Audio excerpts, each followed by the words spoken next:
Super excited. You don't have to record yet if you don't want. We're gonna start once we we'll do once we're live, and we'll sync it. Oh, okay, okay. And let's see. For that. Check. Live Don't touch anything. Why am I touching settings? We've already made it.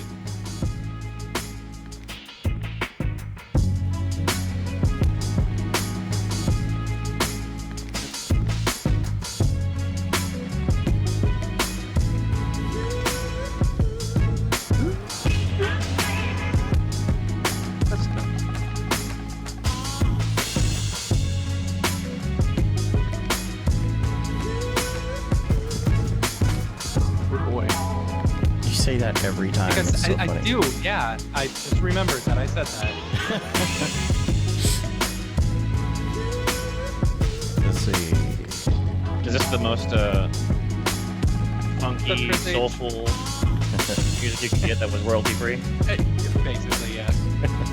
It's YouTube. It's royalty free music I can get. It's YouTube friendly. Yeah. Yeah. All right. The bat signal is going out. Hey. That signal's out.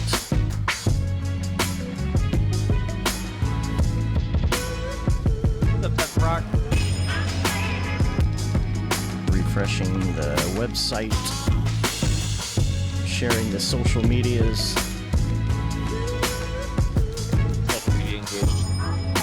Social media engaged. SEO optimized? You know it. SEO optimized. Fatality. Preschool verified. Kilimanjaro. What's up, Billy? Hanging out at home today? What's up, Pedro? Billy, is your electricity on yet?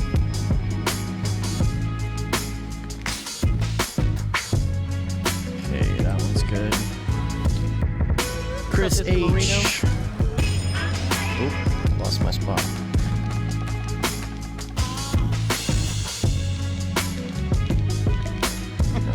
What's up, Penny? Taking our faces in here. Good. Hi. We're face live. What's up, Ken? All right. We're live on the stream. Getting ready to do this show. What's up, everybody? Let me make sure that the chat's working real quick. We'll do a quick refresh here on that. Let's get some chats in. Make sure we're working there. I know, all Penny. The people. I'm all trying. The people. I'm trying. I like, see, I had a little bit of a part right here, and I didn't really like it. So like, I went to the person. And I was like, hey, trim off that part. And so like, they ended up shaving it really high, which is all right. Whatever. I told him if he grows that side that is parting on long enough, he'll be Skrillex. I know, right? I mean, I guess I could probably just like, I don't want to mess it up right now. That haircut is fire. That haircut is fire. Oh, that's one of those Instagram haircut bots. It's because I'm going through a midlife crisis right now. How? Are you technically even midlife? Man, I don't know. I'm 36. Okay, no. Modern midlife is like 48 now. Really? Yeah. No one lives to be 100. No, I know, but but midlife, not mid-100. Like, yeah, no. It's not half centennial, but like people oftentimes think about like, well, I mean, I guess in LA, we know people in our kids' school that are like 50, changing careers, like getting new families, having new kids, like women and men, not just like men. 40s and new 30. I assume that. Yeah, 40 is the new 30, 50 is the new 40. All right. Well, I was at dinner with my family the other day, and I said something like, I was with my younger brother, and I was like, oh, yeah, you old people and us young people. And my dad was like, dude, you're 36. You're midlife. I'm like, oh, no. And then I commented on your gray hair. Yeah, sure, dude. that didn't help. And when I got my haircut yesterday, it's like there's gray everywhere. So I'm like, oh, man, am I going to have to dye my hair? I have gray right here in this one little patch, and I can't wait for it to spread so much. Like, because that's like the biggest thing that bothers me about being bald, other than sunburn, is the fact that I never got to like go gray and have this like rad Nick Fury hair. So now I'm just like, I was We talking should about probably life. start the show, shouldn't we? Right. Because this is Right. this is gold right Yeah, here. this is gold. We need to put this in the show. I'm going to add to the notes midlife crisis. Go ahead. Yeah, that's crises. Put that in the notes. Yeah. We synchronize our audacities. Yes, we shall. One moment. I am slightly lucky though. My older brother, he's only like 18 months older than me. He was completely gray by the end of high school. That's amazing. Yeah. Gray hair rules. Yeah. So he shaves his head now. What? Because he went gray? I guess. I don't know. I want his name, address, and phone number. I'm going to find him and punch him. All right. I'm going to open my... Mohair episode. Mohair. I'm going to open my thing. I'm going to turn off my metronome for you. Hashtag no chair. Check no 1, hair. 2. You are hearing me talk. Okay. Check 1, 2. You are hearing me talk. Ooh, there's 2 of me. Does that sound okay? Yep. Okay. Sound fine? I am rolling. I'm rolling too. Okay. I'm rolling. You guys mean on Molly, right? Yeah, that's actually that's funny. I was thinking that. Woo! All right. If everybody's rolling, let's go ahead and do our sync clap. It'll be 1, 2, 3, clap. You ready? 1, 2, 3. All right. Perfect. Let's do this. We're gonna do the intro. Rip ears. I'm gonna do the intro. Matt will introduce you, and then you'll say hi, but don't say much more than hello or something, because you might get stepped on by my spiel. And I think we're good to go. Do it. What up, and welcome to another Mograph Mocast. I'm Dave. And I'm Matt, and joining us today is one of the many amazing teachers and workshop people that we've got going at Camp Mograph. He's also an amazing Mograph designer, Mr. Casey Hupke. Hello.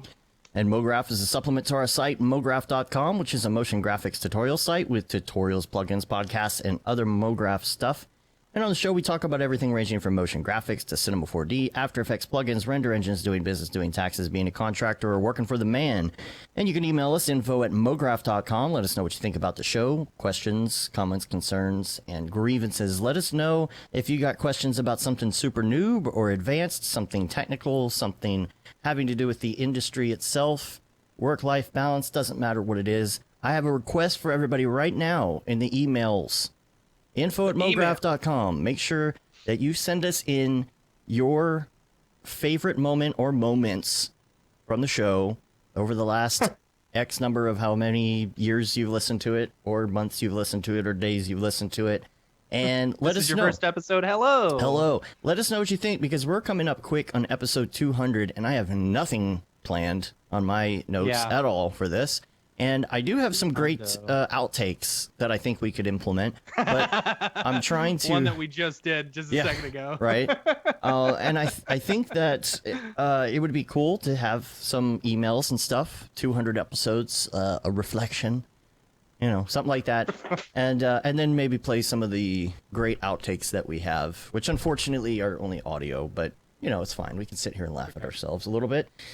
But that's my request. You got about 10 weeks to send those in. So as far as the week, first thing that I wanted to address is that EJ's Bendy Limbs rig came out. Bendy Limbs. Bendy Limbs. Really good. Squeeze me with your bendy limbs. So we're going to do a little promo thing for this, and it's real simple. We released a new video on Twitter and Instagram this week, and it shows all the instructors and camp counselors for Camp Mograph. So if you do a post or a retweet and you add the hashtag Camp Mograph and the hashtag Bendy Limbs to both of those, you will be entered automatically in the sweepstakes, and one lucky person will win a copy of Bendy Limbs. Now, here's the only thing. You got to make sure that you tag iDesign in it. That's very, very, very important. So that EJ will see it, and you will get entered into the contest. So if you want them Bendy Limbs dough, you know, yeah. I'm seeing some amazing stuff coming from that plugin. Like, and when he released it, I was expecting it to be a lot more expensive than it was. Oh, really? So like, yeah, EJ did a fantastic job, and it's very affordable. Yeah, yeah. What are we talking, like $20? $5? Yeah, how much is it? It's like 50. Biddy. What? Cool. Sounds like a Ben's limbs. Ben's limbs. Basically it's an easy, if you're doing like the bendy limb, like I want to say rubber hose, but apparently that thing is, yeah, you want to get sued? Can't say rubber hose. If you want to create characters like that, it's an easy setup that will automatically rig it for you. It's like super the guy cool. at the car wash? Oh yeah, wild waving, wacky waving inflatable arm flailing tube man. Yeah, gotta get that right. Sorry, almost messed up. I created that one of those for a Christmas video we did. I used XP cloth for it. It was pretty awesome. Yeah. Nice. So okay, again, the hashtag is hashtag Camp Mograph, hashtag Bendy Limbs, and @iDesign. Make sure you @iDesign with that. Very important. All right, one lucky person. All right, so let's talk about Camp Mograph here. Camp Mograph. It's more of a retreat. Yeah. I think Casey's frozen. Oh, Casey's frozen. I'm not. You're frozen on mine. That's all right. I'll fix it while we go. Camp counselors. Matt, you want to take it with the camp counselors?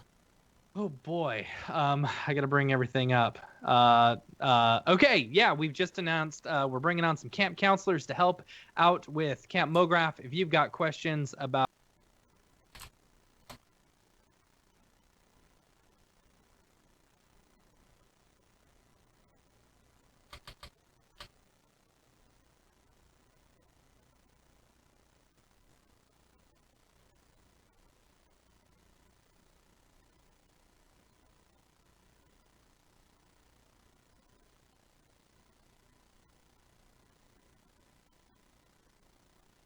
Do you think you can read them fast enough? Well, it's Instagram, so it's gonna loop. Get ready.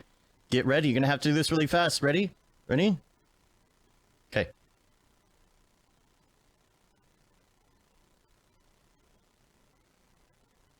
Yeah.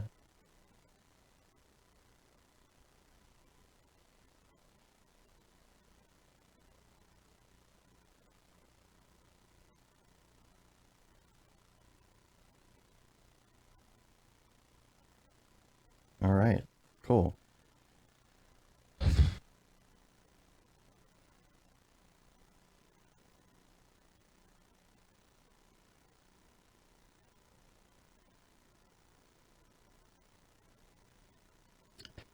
Okay, now that you've done all that, everybody is saying that you don't have, there's no audio from you all of a sudden on the stream. Let's see. It might be both of you. Gosh, what is the deal? Everything was fine. Yeah,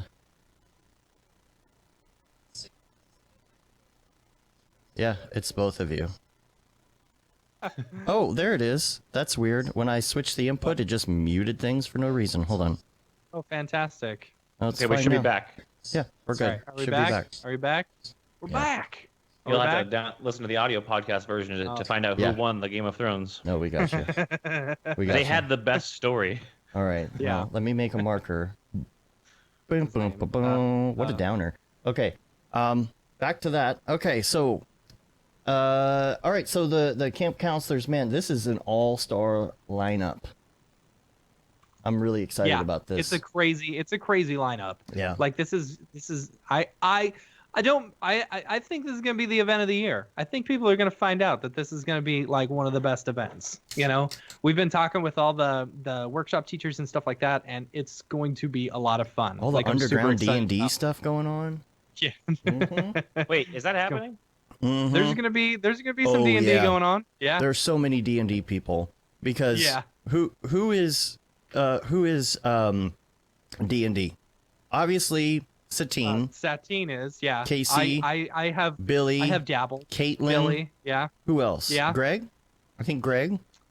I think so. I thought maybe. I saw a comment about that. Yeah, there's going to be some D&D. That's what they said about. I'm always hesitant about anyone that says they play D&D or anything like that from just having played Magic the Gathering for so long, people will be like, "Oh, I played Magic the Gathering." It's like, "Oh, cool. Well, let's get together and play Magic the Gathering."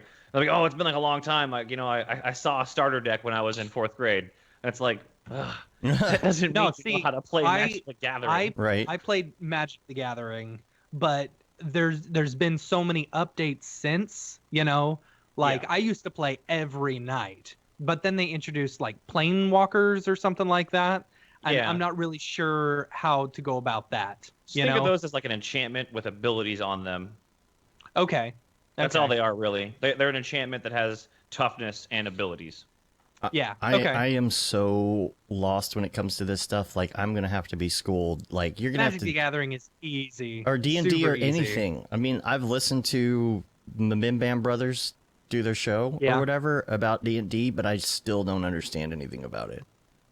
I don't know. There's this really, really cool D&D comic book hybrid called like Ready to Roll or Rolled and Ready or something like that. But the comic book is like 4 or 5. I'm gonna mess up all the details, but it's a whole bunch of really cool individual campaigns or story settings that are all about 4 to 5 hours each. Mm-hmm. It looks really fun. And D&D 5 is like the easiest thing in the world for new people to play. Oh yeah. It's like that's one that like if ever anyone was like, oh yeah, let's play, I could break out a book and people could be up and running pretty fast. But like Pathfinder or like 3.5e or 2.0 or anything like that, it's like no. We can't get into this. It's gonna take too much time just to even roll up. See, I don't think I've ever played D&D like D&D. But I've played some role-playing games. We used to play MERP, Middle Earth role-playing, which is very similar to D&D. Yeah, D&D 5 is great. Every like, there's not a lot of choices to make to define and customize your character as far as base stats go. Every class has like a defined ability that they can use a lot that makes their combat fun.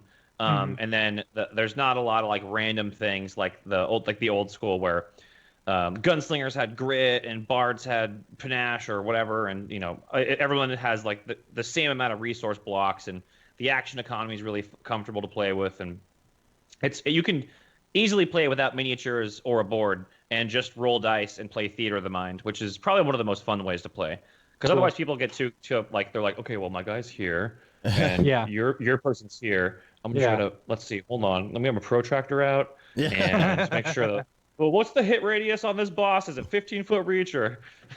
That's funny. Do you think there's been a resurgence of D&D, or has it always been there and it's just kind of like, I don't know. I don't know if it's a resurgence. Yeah. I would say almost like, there's much more people playing it. Yeah, I mean, it's definitely popular. I mean, the thing is, like, this is something that I've noticed also with like music as well. Like, the other day, yesterday, I was in the grocery store and they were playing Ramones, I Want to Be Sedated. And it's like, that would not have even been on a playlist in a grocery store back when I was a teenager, right? But it's because the people who are making the decisions to play music in a grocery store now are the ones who grew up listening to I Want to Be Sedated by the Ramones. It's like, okay, that's normal now, So like all the people who are growing up playing D&D, are passing it on to their kids and playing it with other people, so the pool has grown. Yeah. Well, I mean, like Geek and Sundry and stuff, and the streaming era, and like just basically the content delivery of entertainment platforms that everyone has, the way that changed is sort of like lifted all that stuff like way up. There's hundreds and hundreds of D&D playthrough podcasts right now. Yeah.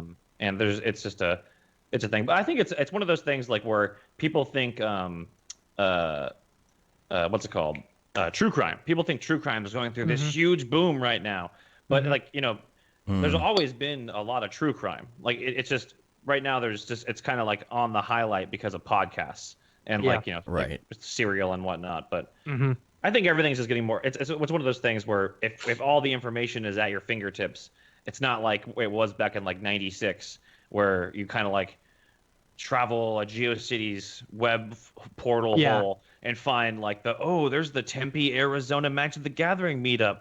I'm gonna go and see what the group looks like. Then you get there and you're like, oh man, my parents should not have dropped me off here. That's funny. Yeah, it's. I mean, even the iPhones now have special D&D mode on them. You know, so that you're not disturbed during D&D. Womp womp womp. Yeah. So Matt, you've been practicing for Camp Mograph with your clay. Yeah, dude. Check it out. Look it out. You got some. Everyone can see like this is one character. You got a pound right? of clay for Sculpting, practice. You know, I got 2 pounds. 2 actually. pounds. Is it Yeah, gonna be a pound that a was, person or 2 pounds a person? I think so. Yeah. So this is another guy that I Okay. made. Whoa, you know? that's terrifying. You now exist in the Conjuring universe. Like the eyes are very like Rick and Morty eyes. I was thinking you know? that. Yeah. Like because I don't have Screwdriver. actual like sculpting things. Yeah, so I was using like a little Allen wrench screwdriver thing. It's a plutonian though. That's a plutonian. The blender version of the tool you're supposed to use. Right, exactly. So, but yeah, it's cool. Like I've been playing around with it, and like I think I found a new hobby. It's nice. Like I can just sit down and watch TV and just play around with my hands, you know, and stuff like that. Super cool. So I'm really excited about this sculpting class, the sculpting workshop at Camp Mograph. Yeah. You know, it's going to be a lot of fun. And we've added a sponsor this week as well. Another sponsor. Yes, AE Scripts, our newest sponsor for Camp Mograph. We're super excited to have them on board, as well as all the other sponsors who are sponsoring Camp Mograph. Maxon, of course, Octane Renderer. We're excited to have them on. Pixel Plow, another one of our sponsors. School of Motion, Insidium, and Red Giant as well. Yeah. So big shout out to all of our sponsors for Camp Mograph. They all make fantastic tools for all of us to use, and we thank them all. Also, The like photos of the campgrounds look amazing. Oh yeah. It's going to be Yeah. like, and the thing is, like, some of those pictures don't even do it justice because some of those pictures that we took were in the middle of the winter, you know, Right. when we went up there. Right. It's gonna be So- like beginning of fall. You're gonna have the colors. Yeah. The colors, children. Hi. So And under the image on the page for pricing, the fire is about 12 feet tall. Can we actually expect a 12-foot tall we fire? might be able to do that. I don't know. Maybe. I don't know. how big the fire Hope pit so. actually is. The circumference. And the thing is, there's like a ton of fire pits too. Yeah. Like there's one for every village, I believe, and there's 4 different villages. Right. So like, Mhm. it's gonna be cool. It's gonna be super cool. Yeah. I'm really excited about it. Should we plan on village v village prank tactics? Like, is there man. some? Perhaps. I mean, Perhaps. Yeah. It's gonna be each if you village want the is real gonna have camp a flag. experience, someone's got to wake up with a rabbit in their room. This is gonna be capture Well, I the was flag. really hoping we could fight against the have a big end of camp like contest with the Maya camp across the pond. Yeah. You know. Mhm. So. Yeah. So the monkey legs contest is over. We had a bunch of last minute entries last night. And so I'm going to send that out for judging. I've got to pick the panel. It's going to have the schmoopies will be judges, but I'm going to put some other people in there. I want to make sure there's no favoritism involved. Going to mix it up and I'm not going to tell them who each person is or anything like that. But just in case We got they've a seen lot something. of really good, Yeah. a bunch of really good submissions. Yeah, we got enough like, to do a music thanks to video. everyone.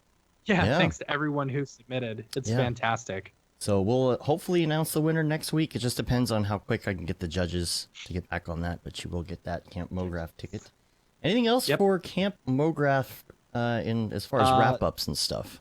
Just make sure to get your tickets before September 6th. Yep. Tickets are on sale until September 6th. At that point, we close down tickets and we get everything. Then we start, start getting, putting it all together and yeah. get things printed and stuff like that. It's gonna be great. printing shirts and getting all the things ready. We got to get that head count exactly. Yep. So there's that.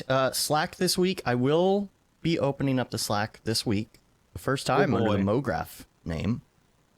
That's so we're fun. going to do that. So if anybody is interested, or if you know that's people fine. are interested, I just got the email saying we lost like 21 members this week, so that's good. What does that mean? Bring them back on. No, They we just didn't went actually. inactive. Oh, they were just inactive. Yeah, they just went well, that inactive. happens That's in the fine. summertime. Everybody goes on vacation. So Houdini Mark's video is up on our site. This is his talk from DFWC 4D. It was really good. A lot of Houdini and Cinema 4D stuff in there, so you can go check that out. And hopefully, Oh, and the article on the Schmoopies came out on our site as well. Yeah. Nice article on David and Chelsea and how they worked on the what's the name of the band? I always forget. A Bad Think. A Bad Think. Right. Yeah. I always forget the name. So, oh man, I accidentally called this podcast 189. My bad. Sorry, guys. There you go. 190. Also, Penny is going to be on next week. I believe it's next week. Yeah. Penny's going to be on, and I'm trying to get Penny's DFW C4D talk done as well, so I can get that posted. Mm-hmm. And the week after that's going to be Josh Johnson, and then the week after that will be Matthias, right before Seagraph. Yeah. So we'll get a preview of Seagraph on that episode. Oh my God, Seagraph. I know it's coming. Right? it's a coming. We're also gonna try. I gotta lose some weight for Seagraph. That's what I've been doing. Man. That's right. That's right. You fast until an event. Mm-hmm. Basically. I've been doing IF, man. Yeah. I've been running so much because I have no idea how many classes there's gonna be for my thing. so I'm like, I'm like, oh man, if I'm gonna have like 3 classes a day or 4 classes a day, and each of those is going to require running a mile. Yeah. Not a fast mile. No, it's a like gradual mile. Like I don't think anyone should be worried about like having to like show up and do like 100 burpees and run 4 miles. Nah. And, I assume we'll get into that, but it's like jogging. Yeah, so I've been running like 2 or 3 miles a day, like for July, and I'm going to keep it going up into Camp Mograph just so I don't get like halfway through the amount of classes I have to do and then go like. You guys, at that point, you go, okay, this is what we're gonna do. You guys do this. I'll just sit back and make sure everyone's doing it correctly. Oh no, but I gotta go with them for the run. Yeah, I can't because I've just been looking at maps and pictures of the photo, trying to like plan out what I want to do for the whole thing. Because we talked and did my run through, but I guess I'm doing a physical and mental health wellness seminar course at Camp Mograph. I am not a psychiatrist, therapist, or physical fitness instructor. We won't be doing anything crazy. Every fitness level is going to be able to keep up with it. It'll be a good hour of just like just talking about stress and anxiety and depression. And you're going to be will you be at Seagraph? Yeah, I'll be at Seagraph. Cool. Good. I'm not presenting. As far as I know right now, I'm just doing Redshift demonstrations at the Redshift booth in the back of the Maxon booth. Okay. I don't know how much. Announced the speakers yet? No, I don't think so. Yeah, I don't know how much I'm allowed to say or not to say about Seagraph. Yeah, I don't think that there's been any announcement yet. So, so we'll circle back around to that in just a second. A couple more really quick things. We are going to try and do a podcast at some point, and we'll be a little more structured in scheduling that for Seagraph. Some point in that week, because we don't have anybody scheduled for that week. Well, it might be Monday. I don't know. There's some things and events and things that may or may not be happening that we haven't. Yeah, Seagraph is a lot different because it starts on a Tuesday. Right.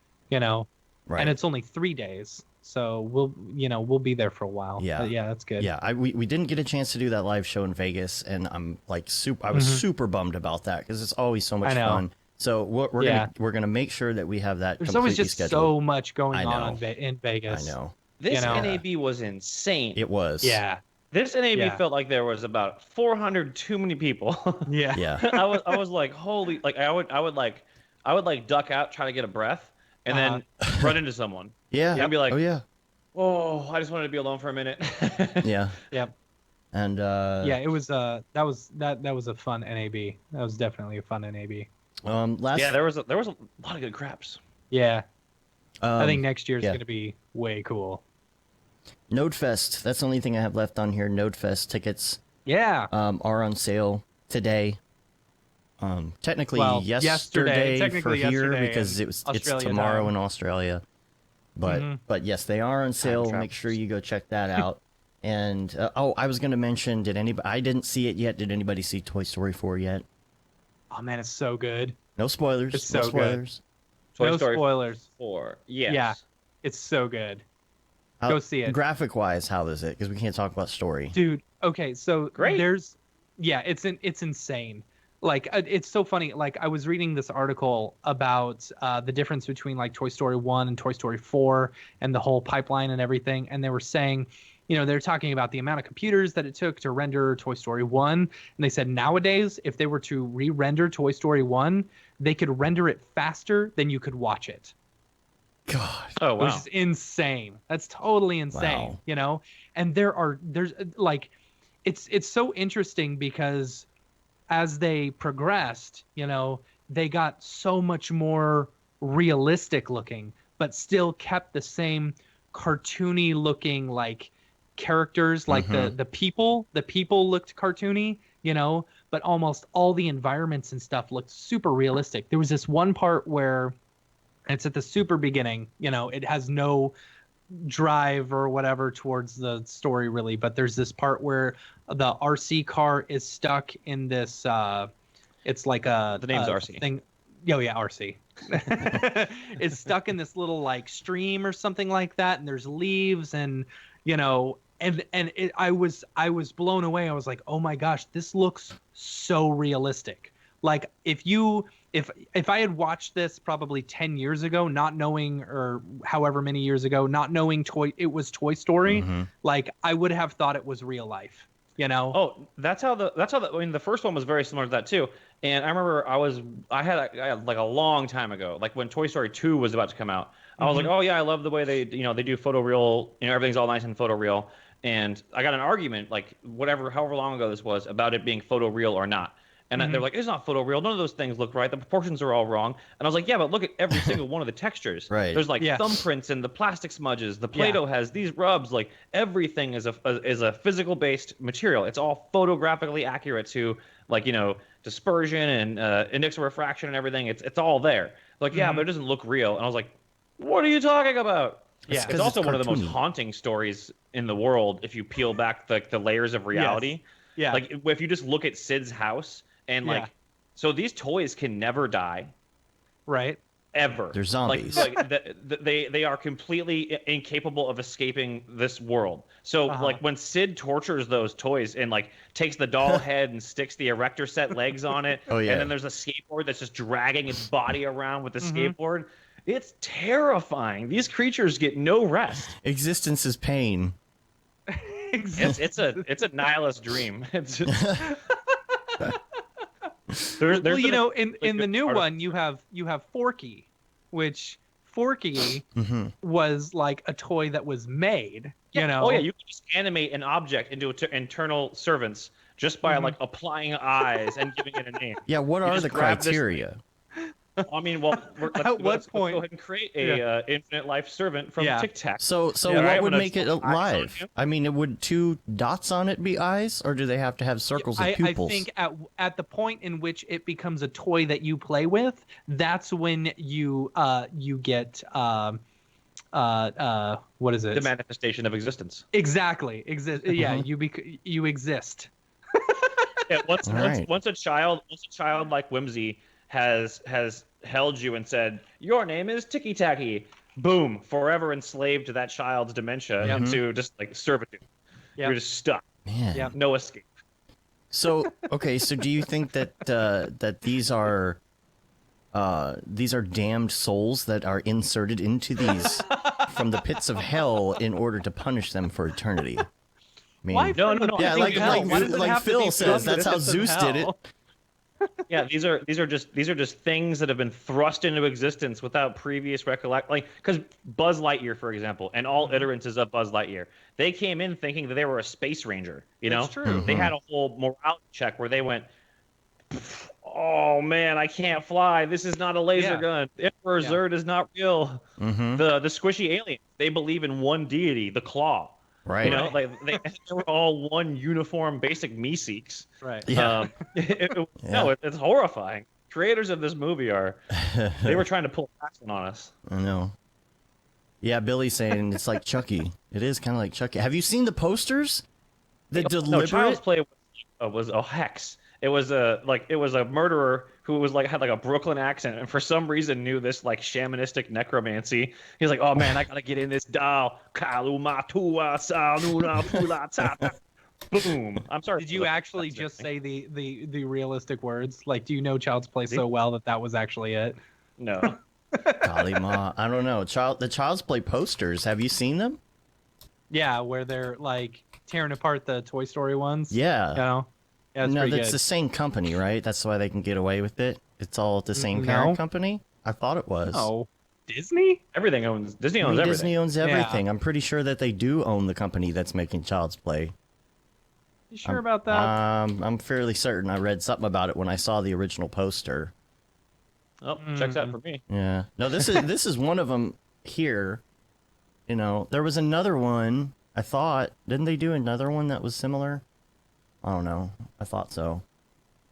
But yeah, I mean, they're definitely. I think it's interesting that Aubrey Plaza is in this. Here we go. Like this seems like right up her alley. You know? Yeah.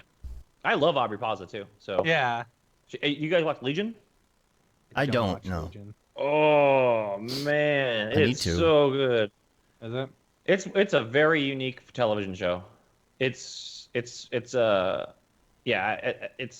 pretty great. Well, let's go to some topics here. I wanted to just do two quick topics and just ask your opinion on something because I'm going to say how I do it, and then I want to know how you do it. I'd like to hear how other people do this. Me? Everybody. Okay. Dealing with unread email. Okay. Yeah.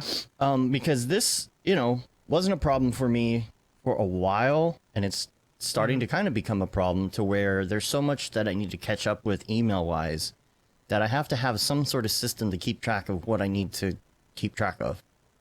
Okay, so go ahead. Well, here's what I do. You can tell me, because stuff will come up. You're in the middle of another project. You got another project going on in the afternoon. You can't get back to something till like the next day.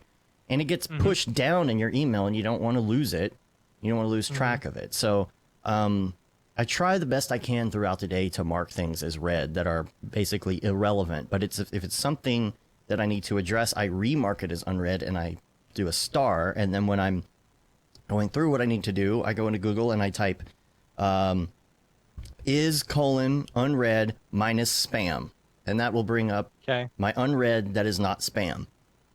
Okay. And most of them have the star. And that's how I get back to people. I do these unreads because I'm marking these things as unreads. But it's getting hard to keep up with that kind of stuff, because a few days will go by, then I'll realize I haven't caught up with that email. How do you take control of a situation like that? And we're talking like real emails, not like an email that comes in and it's like a newsletter or something, like things you really got to get to, but that are in the email, and you don't want to like not respond. I've to the point where like if I don't respond same day, it's not a big deal. I've kind of given up. I used to be real big on that. Sometimes I just can't respond same day. Maybe I'm just not getting enough emails in the day because it's not a problem for me. Like let me ask you this. How many unread emails do you have in your account? Right now? Yeah. Because I'm doing well with it, overall. 64. I have 64 unread emails as of today. Right now, in mine, I have zero unread emails. Ooh, look at you, Merlin man. Well, I have 0 unread emails in every single account that I have. Okay. Because as soon as an email comes in, I look at it. If it's like spam or whatever, it's read. It's done. Like I don't even give it a second thought. If it's something that I need to address, I almost immediately address it if I can. If I can't, I mark it as unread. Oh my gosh, Billy, 4,800. I get to that point sometimes where I have hundreds, and I will go through I have never had more than like 5 unread emails at a time, and the only time that happens is when I'm at like an event like SIGGRAPH or something like that, and I just can't get to it. I'll mark it as unread. If it's important, like I need to remember it, like a flight or something like that, I'll just flag it. That's what I don't do too. mark it as unread. I do both just because. I have email time during the day. Email time is in the beginning of the day, and then towards the end of the day, I'll check back in with emails. But yeah, I rarely ever have an unread email. I also my inboxes are all sorted by smart mailboxes, So if it's associated with a project, it goes to a specific project bin. The active projects that I'm working on, all those emails get priority. If it doesn't make it to a bin and it's just in generic inbox, that gets dealt with at the end of the day. If it has unsubscribe in the body text, it's immediately sent to the trash. Oh, cool. Which I don't really ever get. So you haven't gotten any of our Camp Mograph emails. I put you guys on a pass through after I realized that there was some of those coming in, but yeah, no, because 99% of the time, I'm already aware of whatever's in a newsletter from a given thing. Came back on. What? Or is that my speakers? I don't hear that. Weird. I think my thing just went out for some reason. Oh, Sorry, weird. Go ahead. Oh, no worries. No, so if it doesn't make it into a general category, then that stuff can wait till the end of the day. The unsubscribe stuff, like I'm on like Slacks and Discords and Twitter and Instagram so much that you're not getting any product announcements by me. No. Right. Yeah. Right. Yeah, that's true. Yeah, there are some newsletters that I really like to keep, though. You know. Yeah. Yeah. Like what? I think the only one that I top keep 3 is, newsletters. Top 3. It's probably mine is the Monday newsletter that goes out for School Emotion. Mhm. You know, I like seeing it's nice because it's just a quick hit of all the different things that went on for the week. You know, EJs. Some of those we may EJs. EJs. Yeah. I do. I mean, even though what? Even though we almost always know what's going to happen, you know, in that one. And then Pixel Lab. I like to know what's coming out with Pixel Lab on a regular basis. Yeah. I'm sure there's more. I could go in and look and tell you. Yeah, but there aren't a lot, but there are some. Oh. You know. Yeah, that's cool. Normally, I guess just miss them all. Because they've all been sent to a box called newsletter. Yeah. It's funny. Real Flow, things like that. I don't know. Is the Real Flow newsletter update just still no update? No, it's less of a a newsletter and more of a just product announcement. You know. Yeah, they've got something. They've got a sale going on right now, don't they? Like I think it ends today or something like that. Well, yes, like you are correct because I got their email and I heard about that this morning. See, that's funny. I wouldn't have known about that otherwise. Yeah, I think it's because they don't have much of a social presence. I think that's it. People with more of a social presence, I don't feel like I need to follow them in that way. One of the things that Real Flow? Yeah, I don't feel like I see they that have a much. social presence every time they update their C4D plugin and charge full price for the update.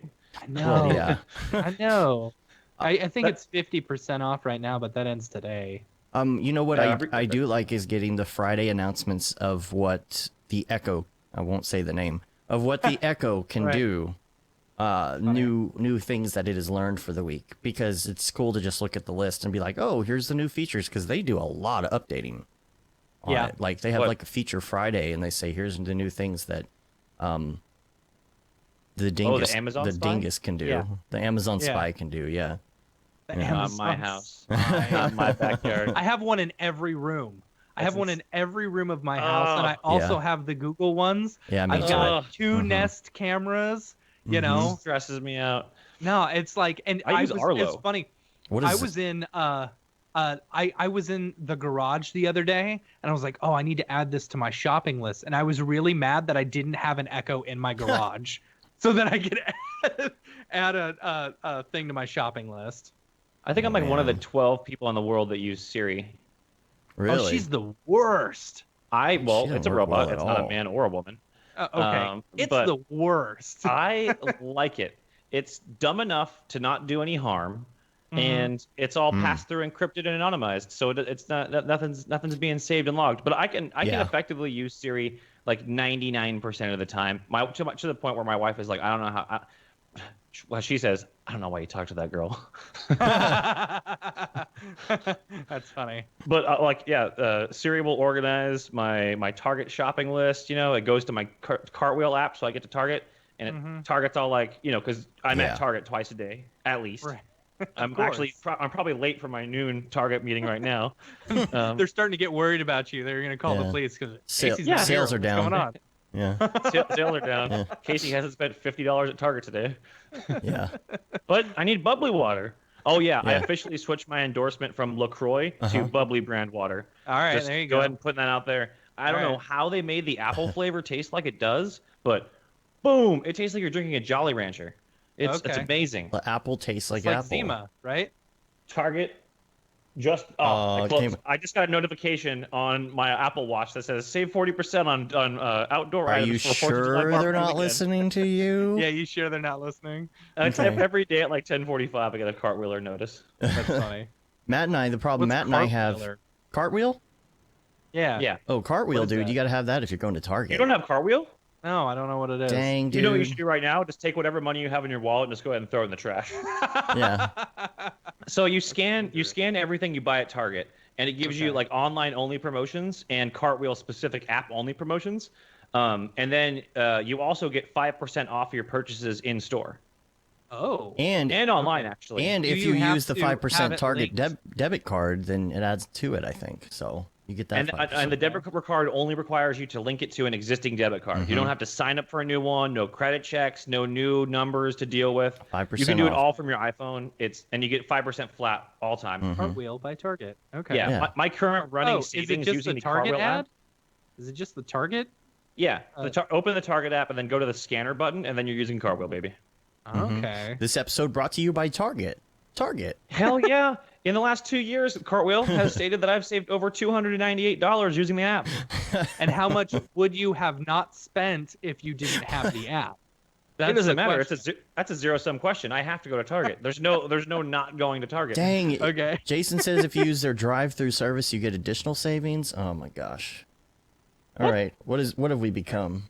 Oh, All right. but drive-through won't give you groceries, and sometimes I need to pick up some random stuff they won't? for like meal prep or doing dinner. They won't at mine. They'll do like Dang. you can buy like shirts and one day just because every once in a while they'll have like 65-inch 4K HDR TV 250. I just wanted to do a drive-up 65-inch TV purchase. Oh, God. In like a rental smart car and be like figure it out. When I bought my last TV, it was a 65-inch, and as I was checking out, he's like, "Do you need help putting it into your car?" And I said, "Yeah, I've got just a little Fiat that'll fit, right?" You know, just messing with the guy, and the guy like his face just dropped. Like, nah, dude, don't worry. I got a big car. Oh, so one time I went to Home Depot and I went in there just to peruse. I was remodeling and I went to peruse the toilets. And then while I was in there, I realized, oh, that's pretty good. I'm going to go ahead and buy that. But I didn't think about the fact that day I wasn't driving my truck. I was driving a Honda Civic. You can fit a toilet in a Civic. We What kind of actually texture fit were the you put in a toilet love in the seat Civic. toilet? It fit Yeah. in the passenger side barely of the Civic. It was the worst. The guy taking it out, like he was really upset at me for having a Civic. Who cares? It was rough. really Okay, so speaking of dealing with unread email, Target. Mm-hmm. No, I don't know. I don't know what happened. I have another topic real quick before we get into like what I'm we're gonna run here to the for. restroom real quick. I I'm wish you sorry. would. Here's the other thing, because I think Matt kind of understands what this is. We've been talking about this a little bit, but the Matt stacking understands. of costs into different areas when you're developing an estimate for somebody. Okay, this is something I got into a conversation with my friend Jeremy about this the other day. He's a motion graphics guy, and so how do I start this conversation? So let's say you are estimating a huge graphics package. This mainly applies to like a bigger graphics package or something like that, right? You've got probably most likely certain elements that are bigger than others. Okay, so let's say it's a sports package and you're bidding out on like a big, huge, like open graphic thing, right? And then you're also going to do like a lower third here, a little, mini pop-up graphic here. Those little pieces that go along with the big graphics, the big chunks that you got to knock out are good ways to move your costs around. And here's what I mean. Let's say you do this graphics package for $20,000, right? And you decide, okay, well, the bulk of this is going to be the hardest part of this is going to be working on that big open and maybe a close or something as well. Well, you don't really take the time that you're going to spend on that and put that all down in your quote just for the open, because it's going to look incredibly lopsided, right? let's say you put $15,000 toward the open graphic and then $5,000 toward all the little mini deliverables that go along with it. Well, you send that to the client and they're going to look at that and be like, man, that open's really expensive. What can we do to like knock that down? So yeah, God, no. I've been noticing though that it's been a lot easier to deal with the back and forth on, you know, putting together budgets and quotes. If you say, okay, actually, well, this isn't going to be $15,000. It's going to be like $9,000. And then you kind of, you put a little bit more money into those little pieces, you know, a lower third that might take you like not that much time. You would actually say, well, that's actually going to take me a day, you know, or half a day or something like that. And it kind of balances out this quote that you're sending over. And the client kind of seems like they're a little more okay with it, you know, because in the end, it's really about what is the value that you're giving for that entire graphics package, right? This graphics package is worth $20,000. You want to break it up in a way to where clients see the different pieces of it, and it's not such a weird, unbalanced sheet. And I don't know. What do you think about that? I never really do like line item breakdowns for everything. I'll do like a block, like, okay, you want a graphics package for such and such up and coming esports event. So let's say there's going to be an open, 4 lower thirds, localization in the languages that you want. There's going to be A cam, B cam, C cam, like, you know, borders. There's going to be 4 different transitions or swipes to different locations. You know, break down all those individual things, and then define how much time and everything goes into all that stuff. Because from the open, in the ones that I've done, I usually end up pulling so many assets for the entire overall package from the open. Like every single transition, wipe, screen smash, everything comes from what's built in that open. So it's unfair to say that this is 80% of the work going into it or 20%. So it's hard to explain like what it is. I usually break it down into the phases that are like our budget phases do. This is, you know, $3,000 for initial design and exploration. Then once we go into production, we're going into this. Then we need additional funds for audio and screen recording and all that stuff. And then on set, you know, I'll do that. But if they start asking, like, well, how much are lower thirds? And I'm like, well, I can't do the lower thirds without the design. The design is where the costs come in. So, you know, I think that's where I usually weight the money is in the design phase, because we're coming up with the look and the feel and all that stuff. And then after that, it's all execution. That's exactly what it is. Because, you know, we just did a graphics package last week, and it was the same thing. It's like all the time and the pieces and everything that were built for that open. It's kind of hard to explain sometimes, depending on the client, you know, to the client, you know, the reason that this stuff is this price, or the reason that it comes later, is because it's going to be all downhill once we get that open done, because all the elements are there, all the pieces are there, the look, the feel, the everything's there, and it's easy to grab an element and say, okay, turn that little square thingy with the, you know, with the greebles on it into a lower third, because you've already designed it and built it, you know. It is nice. It's also integration too, because sometimes they have different systems that you have to like get involved with. Oh yeah. Like if they use like an automated system, and it's like, oh, actually, we need to send you this dongle for this piece of software that we use. It's like a game engine that our AP runs. So go ahead and format all your videos into WMVHDQ2, and that's a proprietary codec. You have to rent this box from this place to do. I've had really weird codec requests and hardware installs for those things. Sometimes it's one of those things where I'm like, if you've got that weird codec and you have this special thing, just let me give you some uncompressed or whatever format, and you run it through that box, because what's the point of me even doing that? We got someone one time who said, okay, it needs to run through this proprietary codec when it's done. I'm like, you realize that this is 4K and it's 30 minutes long, so it's ultra compressed for you, just perfect, so it will look good. And you want to run it through your special codec, which is lossless, which will take that and upscale it for no reason, and then make it 150 gig, and it will take you 3 days to download it from me. Yeah. So it's faster for me to give you the smaller file, and you do it tomorrow. And you need it tomorrow. It's going to take longer for you to download it than to just go do it yourself. Yeah. Anyway. So, let's get to the good stuff. This is already gold, I want baby. to get to the good stuff. The Casey good stuff. All right. Yeah. All right. Yeah.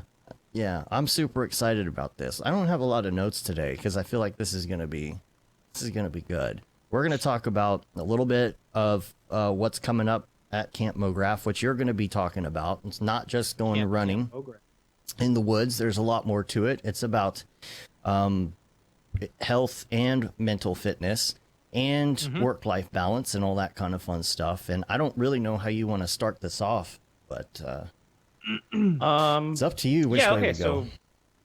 So yeah, I have been sort of like aggressively open about dealing with anxiety and panic and depression and stuff for the past like 4 or 5 years. Like, every time if I'm working with people that, are going through it or suffering from it or whatever, or I think I talked about it on some podcast sometime a long time ago. And since then I get emails and like, tweets and Instagram messages, just asking like, hey, I read this thing that you talked about or a tweet you posted about like a bad anxiety day. And, I've been kind of trying to figure out like how to shake off the bad feelings and, what do you do? And so I kind of have started I've been talking to people for the last like 4 or 5 years now, just about it, like at like NAB and stuff, people will come up to me and ask me those questions. So it's been something that I think a lot of people have been like secretly or quietly, kind of suffering through or struggling with for the longest time. And when you guys talked about Camp Mograph, you guys like, oh yeah, we're going to do workshops. They're all things that are based on, getting people back to being creative or, like focused on different aspects. And I was like, oh, I'd really like to do something about, mental health. Like, I think that would be awesome. And so what we're going to do is basically recreate the stuff that I started doing to get my like chain of fitness going, which I started doing about 5 years ago when I had just like a real flat, hard breakdown. And I was like 90 pounds heavier than I am now. And like, yeah, you look great, by the way. Thanks.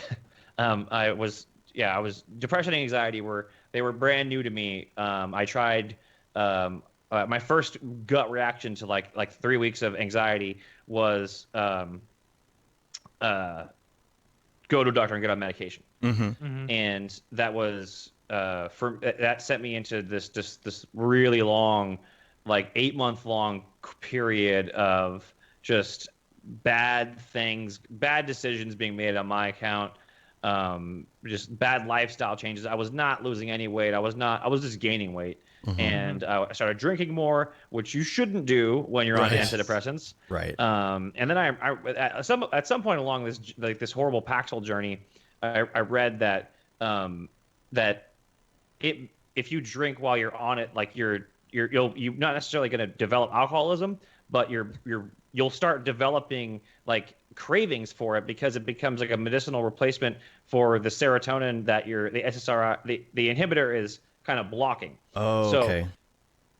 So yeah, jumbling in self-medication, traveling too much for work, working too much. Yeah. My brain just trying to deal with like this thing that was just right here in front of my head at all times, stopping me from having access to like a large portion of my creative like resources, which were which were those dark times, which were like the sadness and depression and anxiety, those things. Like when I was younger and stuff, I would dip into those to make things, make weird like one of the first like commercial art pieces that I did was this thing for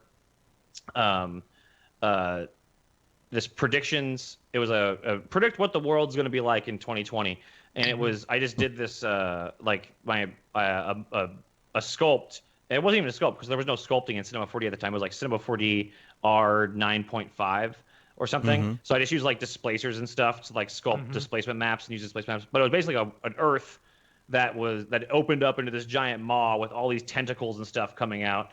And I remember that being one of the first things that like I kind of dug into when I was dealing with like a bad month of like just bad feelings and bad vibes. But so anyway, now cutting into I was 27, 28, it was right around whatever the return to Saturn is. It's like a period that everyone kind of goes through in the years of 28 to 29, where everything whenever it happens to people, they're like, oh, how old were you? 28? Yeah. Oh yeah, that's when all this crazy stuff happened to me too. Like my Yeah. world flipped on its head. That's why a lot of famous people overdose or die at 27. Yeah, I've They don't always get to heard that. this 27 number as well. Yeah, so right around that time, everything just sort of like blew up for me. We were about to have a kid. I just changed jobs, and I was going through this like great like I lost a bunch of friends because my wife and I decided to have a kid too, and That happened. because it was just like, oh, we're in our 20s and you guys aren't going to go out anymore, so we're not really going to hang out. No, you're so suburban now. Yeah.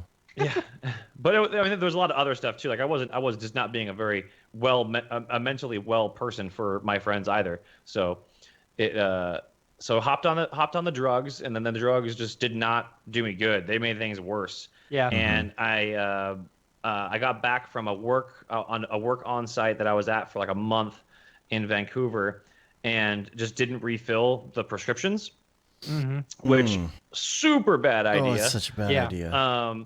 And I just started like exercising. I started just running, and and then I called, like I was having like a really bad day of like Paxil recovery or Paxil withdrawals, and I was like, I gotta start talking to someone. So I called a therapist and got an appointment for like that week. Went in. We lose him? Oh, no. No, Did we lose you? I'm here. He froze on Skype. No. He probably still hears us Right. too. Are you there? Oh, we lost you for a Okay, second. I'm back. Okay, so I'm you back. went to the doctor. Went to the doctor. Went to the therapist. The doctors were already like, here's the pills, have them, enjoy. They will make you all the goods. Talked to the doctor, talked to the therapist, started working through some of my issues. A lot of the stuff was just like some childhood trauma that was like really starting to come back up and bubble and like really start to dig into me and like really affect me. And I just didn't know how to think about it. I didn't want to think about it anymore, but like my brain would only let me think about it. And I felt like horrible. Like I felt just disgusting. The worst place I've ever been in my life. My friend got me to start going to this CrossFit gym with him.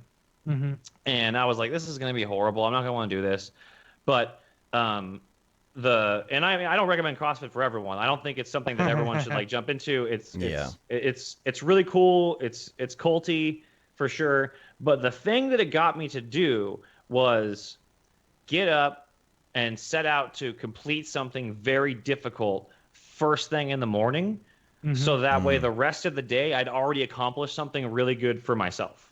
Yeah. I'd given myself the allowance and the approval to do something selfish and do something that was good for me, and take 45 minutes to an hour to really just to focus on like making sure that I was like capable of like handling the day. And then at the CrossFit gym, it was a little bit better too, because you're with a group of people and you get to like kind of share in this like empathic like, woo, that was crazy. And then you just once you do that, I started like noticing I wasn't doing the thing where, oh, I got to start this project right now. Like, what am I going to do? Like, I don't know where to start. I don't even want to open Cinema. I don't want to open Houdini. I don't want to open After Effects. Like, I don't even know what to do here. You've got those endorphins going already. You're like, you're ready to go. You just get home and you just launch every application. And you're just like, well, I'll start tinkering with this. I'll start tinkering with that. Start tinkering with this. So at Camp Mograph, what we're going to talk about is some of the tools that I have learned. Again, I'm not a doctor, not a licensed physical therapist or anything. Nothing that we're going to be doing will require you to hurt yourself or strain yourself more than you would if you were just doing a light exercise around your house. This is really about kind of what I hope it will do is people that come to this class, I want you all to like figure out a buddy system type thing between the group. And maybe if you take that course or you come to that class with that group, maybe you all can group together after Camp Mograph in like a text chain of your own That's really to encourage each other to like get out of bed. Accountability buddy. Yeah, an accountability group. Yeah, accountability buddy. Don't I'm not saying like start posting gym selfies and like and drop like a 10-month progress photo or anything like that, but like I think having a core group of people or like a support group of people that are going through a similar thing is one of the strongest things. It's better than anything that you can do, is just being able to like, just like shout out. Like on the motion design, the other Slack, there was a mental health room, a private mental health room that we all got going, which I think was really helpful for a couple users. It's a fun private place for people to share sort of just like the emotional rants rather than just like rant. Right. Daphne's for lunch. Gotta work late. It's like rant. I literally feel like I'm in a black hole right now and there's no escape. Right. Yeah. Which I don't mean to laugh about that. That's my self-defense mechanism of like, oh, there's because I have that, like, there's that dark void that's always right here, like going like, I'm going to eat you today unless you do something active. And it's almost like that the subtle art of not giving an F. The thing that he talks about in there again is the action before motivation rather than waiting for the motivation to take the action. So it's almost like taking action, even if it isn't in like sitting in front of the computer and starting something to get yourself going for the day, and that almost helps you with your motivation, by it's also that. Starting the project, opening the file. That's like 60% of the work. Yeah. Yeah. Once you go in or whatever tool you're in, After Effects, and you drop your adjustment layer over your footage, or Cinema, and you drop your XP system, or you drop your cloner object, you're going. Yeah, you're off to the races. That's the hardest thing to do, is just to get started working. Mm-hmm. It's funny. Some nights I'll freak out about how much work is due the next morning or the next afternoon, and I'm like, I think to myself, well, I can probably get it done, but I might as well just stay up late and do it, Yeah. So I stay up, and it only ends up taking me maybe an hour. And if I had done that in the morning, I would have gotten it done. But the fact that you end up fretting over that 1 hour of work all night. Right. Exactly. Yeah. That's one of the reasons why I kind of like when I went like freelance years and years and years ago, I kind of left the whole studio system thing, was because I couldn't handle the 9.5 to 10.5 hour days in the studio where like I would finish my thing in like a few hours and then just like wait around for someone with a scarf on to come over and like make it make some random note change just so they had their art director title justified. With a scarf on, I like that. God. I could juggle 4 projects right now at the pace that you guys are working at. Yeah. And that's the thing about working for yourself. You do that little bit, you take a break, come back totally later on. You spread your whole day's worth of work out, just 4 or 5 hours through the whole day if you want. Mix it up. One of the things that I wanted to bring up too, you were talking about the medication and stuff, and everybody's different, which I understand.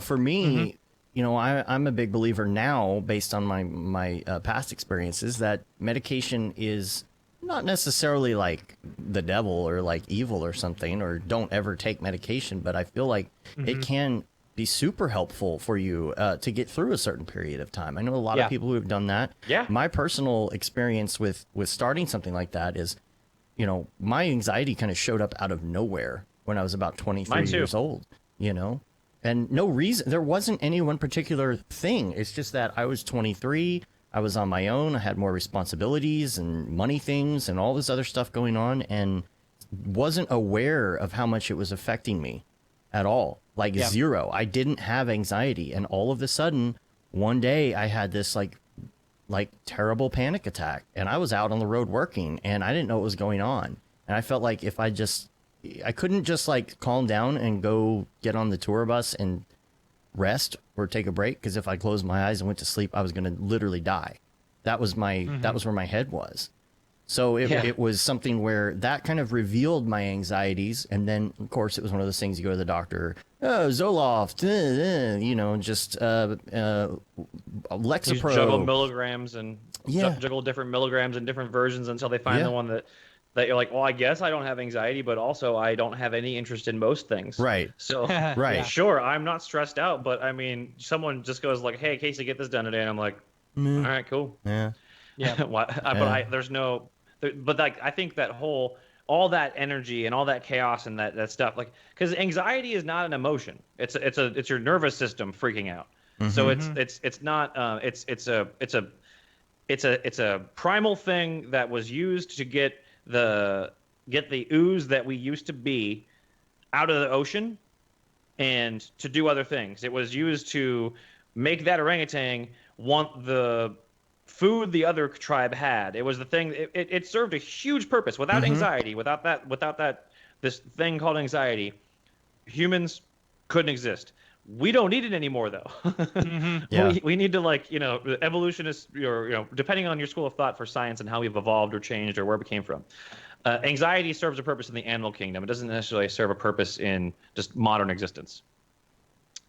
And there's that adrenaline that goes along with it too, and I've heard a lot of studies about that, as far as like we weren't meant to have that stress hormone hitting us as often as it does. It's a primal thing, and so what happens is you just got this constant weird adrenaline thing going on in your body, and there's all sorts of like studies on whether or not it has things to do with cancer and all that. I'm not a doctor. It's screen time. You got to adjust your screen time. Turn the blue light off. Yeah. Listen to less podcasts. There's always my personal experience with it, and I went through. I've been up and down, man, since middle school.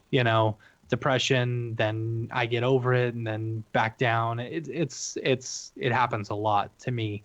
I only ever really went on some anxiety medication or depression medicine once. I had heard it all the time from my friends growing up. I had the most toxic group of friends growing up. They were like, they didn't accept, I don't know, that I had anger issues or whatever, or I was depressed or whatever. And they're like, you need to get on medicine. You need to get on medicine. I heard that all the time from Or they're people, like, just get over it, man. Yeah, you need to go see a doctor. You need to get on some medicine. That's what I heard all the time. Yeah. So the one time I went to, the doctor, and he prescribed me some stuff, and it made me not want to kill myself, but it made me way more depressed. Oh, yeah. Yeah.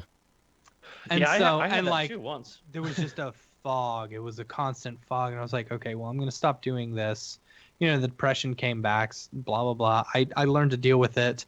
But one of the biggest things that I did for myself, I went through some crazy crap around when I was like 25 or so. Ended up losing all my friends, moving to another town. I got divorced and lost my job 2 days later. So I moved in with the only friends I had left up in Portland. And I was super depressed. I mean, you can imagine going through all that. It's like super depressing. Anyone who's ever been divorced knows what that's like, And I went to a doctor and I was like, look, I'm super depressed. So they prescribed me Xanax, and Xanax is the bomb. You'll totally. And when you're drinking as well, it's like, okay, cool. Yeah, we're good. It's the bomb as far as like, really shouldn't mix those two. I know you shouldn't know it all. Right. Not at all. Yeah. But, disclaimer, that's how you fall asleep and don't breathe. Yeah. So the biggest thing, and I'm pretty good. The one thing about myself that I like is that if I can see myself going down a bad path, I will try and immediately change it. Like I got to the point where I was using I was taking like 6 or 7 Xanax a day, and I was like, okay, that's too much. I got to stop. Is that 6 or 7 4 bars? Or no, they're just like the little 10 milligram or whatever, the small one, the little circles, but still, like I was stupid. I was like delivering pizzas at the time, while on a whole bunch of Xanax and stuff. And it's like, no, you can't be doing this yourself. One, you're running out of Xanax and you're not going to have that when you really need it. Right. So you got to slow down. Right. But really the biggest thing that I did for myself was I went and talked to a therapist like that. And to go and talk to someone like a professional who's able to listen to you, and for you to say, listen, I've heard my whole life, you need to be on medication. You need to be on medication. You need to go see a doctor. Here I am talking to you. Please just tell me for once that I'm not crazy, that these feelings are real, that it's okay to feel these things, that everyone else feels these things as well. And to be able to hear that from someone else, it's completely uplifting. Yeah. And it completely changed my life. Mm-hmm. It's like I define my life from the point in which there are 2 points in my life up until I went to a therapist and just talked about stuff, to the point after in which I stopped seeing the therapist. And there's a negative connotation that goes with it, and I don't know why. Like, oh, you're seeing a therapist. Like, it's just, not everybody. Oh, you must be crazy. Right.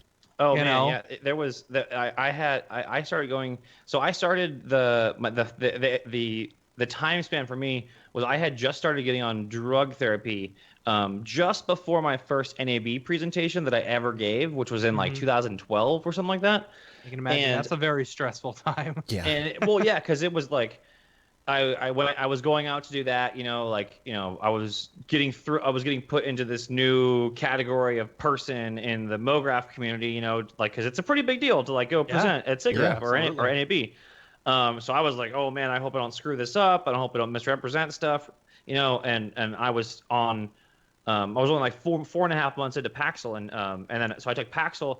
And then I couldn't sleep, and then they put me on trazodone so I could sleep. Ooh, so my days and nights were basically modulated by Paxil and trazodone. So I'd go, and then when you're in Vegas with a bunch of people that you've never met before, talking about Mograph, having a good time, like my emotions were off so off kilter. Mm-hmm. Yeah, and I remember the 4 hours before my presentation, I was like, oh God, let's go ahead and take 2 Xanax today, and then I had to do it, and I remember just going and this has happened every single presentation since, not the Xanax part, but this part where I'm I get on stage and go, hey, what's up everyone? My name's Casey Hupke, and then I don't remember a single thing after that. Yep. Right.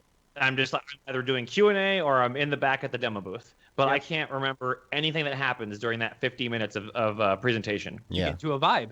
My body just my brain just takes it all away and goes all right, you're going to go ahead and just completely lock yourself away on this one because your stress levels are at all-time high right now. Yeah. But then, totally, after all that, because I had all those moments, those things would still happen where the Paxil and stuff wouldn't work, where I would still through all that with that split pea soup fog on my brain. And the sleep that's basically turned on by as soon as the pill kicks in, having everything regulate like that for a year, and I was still having anxiety. I was there has to be something else to this. So then therapy, and therapy was really, like you said, that was the post therapy brain is a lot healthier than because you're embarrassed by what's causing it. You don't want to think about the thing that is causing it. Yeah. And also you worry that you might just be like, oh, you're a sociopath actually. Right. Yeah. Or you just can't get your mind past that one thing. For me, when I was going through a divorce, I lost all my friends. They all stayed on her side. Ones who had been growing up my whole life, and it's well, that's crappy. And I couldn't get my mind past that one initial thing. And it was one thing that the doctor told me, that the therapist told me. They said, I kept saying, well, what can I do to convince them that that they should take me back, or what can I do? What's the one thing I can do in order to change this all? And the doctor basically told me there's nothing that you can do or say in order to change anyone else's mind. They have to make their mind up on their own, as there's nothing that you can do about it. Yeah. And it's once I heard that, I was like, okay, that's good. Let's move on from here, So let's get all those thoughts out of my mind, blah, blah, blah. Let's move on. So, but anyway. You also get, I would also get always, I still do. You get stuck on this, I'm trying to make sure I phrase it coherently. Okay. So you're a sum of all your parts, right? Everything you've done is who you are today, right? That's at the most of it, and I would get so stuck in these random flashbacks of just bad decisions or something that I said or something that I may have said, or did I act the correct way, or if I would be in traffic, I would just start being oh my God, that's why everyone hates me. That's because, and then I just like start itemizing a list, intellectualizing all of the reasons everyone hates me. And then by the time I get to where I'm going, no wonder I'm having a panic attack. All I did was focus on like 15 collected minutes over the course of my a million hours of existence. And my therapist told me this one day that's not my therapist. Credit due to wife. She was like, when you have a bad day, the majority of the time that 24 hours is remembered as a bad day is a minute of something that happened. Yeah. 1 minute or 2 minutes, something happened. I heard that online or something. I think I mentioned that last week. Yeah. Are you having a bad day, or were you having a bad 10 minutes that you let take over your day? I was like, oh yeah, that's pretty much it. Yeah. And that's the same thing with like an anxiety attack. Like you're like the average anxiety attack lasts 7 minutes, but that's like if you have one in the morning, like the whole day you're like, when's the next one gonna come back? Yeah. When's the next one gonna come back? And you're like I don't know how bad you guys got them, but mine were to the point where, like they would be borderline on the depression spectrum, where it's like I can't move from bed, otherwise this will be like a bad day. Like something bad is going to happen if I leave. Just constantly afraid of this this nebulous like thing that didn't exist. A lot of that was just the worst. Getting through that, and this is why I said this is why medication helped me like way back in the day, like 2003, because I did get on finally to a drug which was Effexor, which I'll talk about that in a minute. But when I was on it, it was helping, but my main issue was identifying what the triggers were. You know, and I know that's like the whole, probably joke of the internet now, trigger warning. But this is like realizing what causes the anxiety, because there's a cycle that happens. There's a what would you call it? It's a what's the word I'm looking for? Spiral? You spiral, but I don't know. I don't think that's the word I'm looking for. But anyway, there's something that happens where something triggers the start of the anxiety, and then knowing that you have the anxiety gives you more anxiety. That's the hard part. It's that loop where it just gets worse and worse and worse, and that's when it spirals out of control. And the medication helped with that a little. Now, medication for me, Effexor, I'll tell you, I got these things that people call with Effexor, they call them brain zaps. And the only way I could ever describe it is, and it's some other medications do it too. Like imagine you're sitting there, just standing there looking at something, and in a split fraction of a second, it feels like you did 360 degrees in a circle. All of a sudden, it's like bam, and you're like, that was a weird feeling. And I've described it to other people before like that, and they're like, dude, that's exactly what that feeling is. The brain zaps, where you just it's weird. Dizzy? It's not even dizzy. It sort of hurts, and it's the worst. That was what cold turkey off in tube drugs. That's like every 15 minutes, it was just like weird feeling. And it's like, okay, not good. It makes you understand kind of like what the medication is doing. And somebody said online, there was a doctor one time who said, for a lot of people, it is harder to come down off of Effexor than it is crack. And so there was a point where I had to get off of it. Like yeah, a lot of them. That's why you have to like transition off of them, and Jason says his wife gets brain zaps on Lexapro. Lexapro does it too. And so that's when I realized, okay, the drugs like can be helpful, but it's like, okay, I need to use these to help me get through what I need to get through, and then maybe be done with them. And that's what I did. And it helped me to take the time during that to identify what causes me to do the out of control spiral, and to say, okay, this is what's causing that. I'm not going to go into that spiral because it's not real. It's not something that's actually a problem. It's me creating this problem.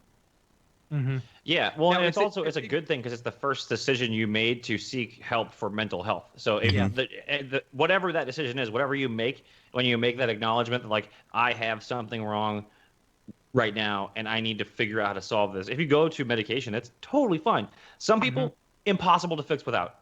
Yeah. That's what I was going to say. I was going to say it's very important to note that some people, need the medication in order to just run a daily life. Yeah. Yeah. There's definitely people who have it worse than I did, but it's something where I was able to look at it and say, okay, like I still have anxiety now, but I'm not on medication for it because I've learned like, you know, what sets it off, how to control it, things like that. What it helped me do is get rid of like the sheer panic attacks, you know. One of the things that I think was really beneficial for me when I went to a therapist was like I would get anxiety going on days where I didn't feel like I had enough to talk about. Like where I'd be like, oh, I don't think I'm gonna be as much of a bummer as she needs me to be today. So I'd be like, and then she was like, no, today that's when you should come.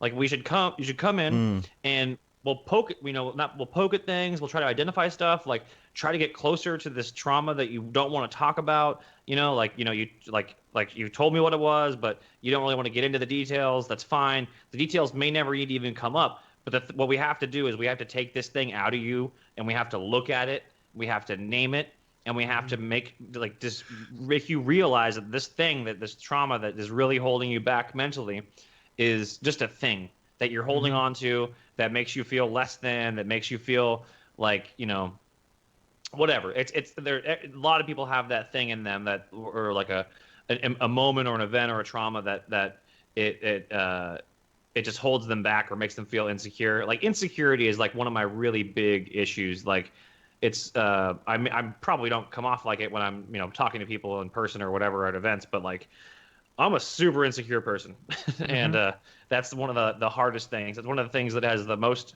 that gives me the most grief in my personal relationships, and it's one of the things that I have that dealing with anxiety and depression has been great and fine because I can go run a mile, work out, and feel confident in that. But like, worrying that like when I get up and give this presentation or talk about this thing that like a whole room of people aren't going to be going like, ugh. Yeah, this guy's still talking about the same old imposter crap. syndrome type stuff, or or like, I for sure have imposter syndrome. I'm guarantee right now there's a black van outside of my house that's like waiting to body swap me with the person who's supposed to have this life. That's like funny. I'm supposed to be like at best assistant manager at the Auntie M's Pretzels I worked at 15 years ago. Like that's like some best good case pretzels. scenario. I'll tell you what, dude. I still got the flip skills, but no, I constantly. Like I'm constantly afraid that the last project I worked on is going to be the last project I ever work on. Yeah. And then I have nothing. I didn't even really go to high school. Like I self-taught my way into I attribute a lot of it to just being really good at talking to people. And like for whatever reason historically I've been able to convince people that they can trust me to do things for them. Right. So I've had that going, and then I've gotten pretty good with cinema and stuff, so I can kind of hold it together with that front. But man, if the world changes too much, I don't know what I'm gonna do. Yeah. I guess trade bottle caps. So let's switch over a different direction. All right. Okay. Because like we've talked about kind of the mental health stuff, Let's talk about the physical health, because you started moving into like working out and stuff like that and losing the weight. I had that moment as well where I was just so tired, and it has since lapsed and I have gained all that weight back. But it's getting the motivation. Like right now I'm trying to get the motivation to lose weight again. Now, I was telling my wife last night, I was like, listen, I'm middle-aged. This is my midlife crisis. Yeah. I don't want to be this weight, when my kid is growing up and stuff like that. I want him to see me as like a strong individual. I got this cool haircut. I need the body to fit with it. Yeah. It's like, so I gamify it. I mean, like to keep it going, I gamify it. Like my rings on my Apple Watch are super important. I use this application on my iPhone called Fitbod, which you basically load it up with like all the workout equipment and stuff that you have and you like to do and what your goals are, and it generates a new workout based on the time that you want to spend every morning. Fitbod, yeah, that's cool. Okay, but yeah, so like I'll show you a little for the video crowd. It shows you, so it'll show you the muscles that you currently have on cooldown. So they'll be like colored red, like you've been working on those muscles a bunch, and then it'll generate a workout that you'll just hit start on, and then you can whatever you don't like, you just go swipe and replace it, and you just build a little workout, and it focuses on the muscles that are currently in rotation for the things that you like.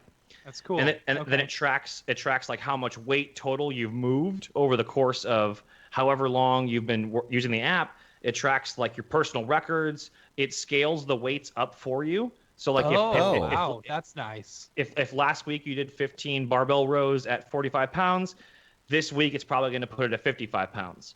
So it manages everything as you go. And it works off of whatever equipment you have. Like if you have a full gym, you load it up with full gym, and it'll make you a list of automatically generated muscle focused exercise bits. So I really like that app. The gamification. Cool app. Okay. You can also text the app. You can also text the workout to your friend if you want to do the same workout as them, and then you can compare your results.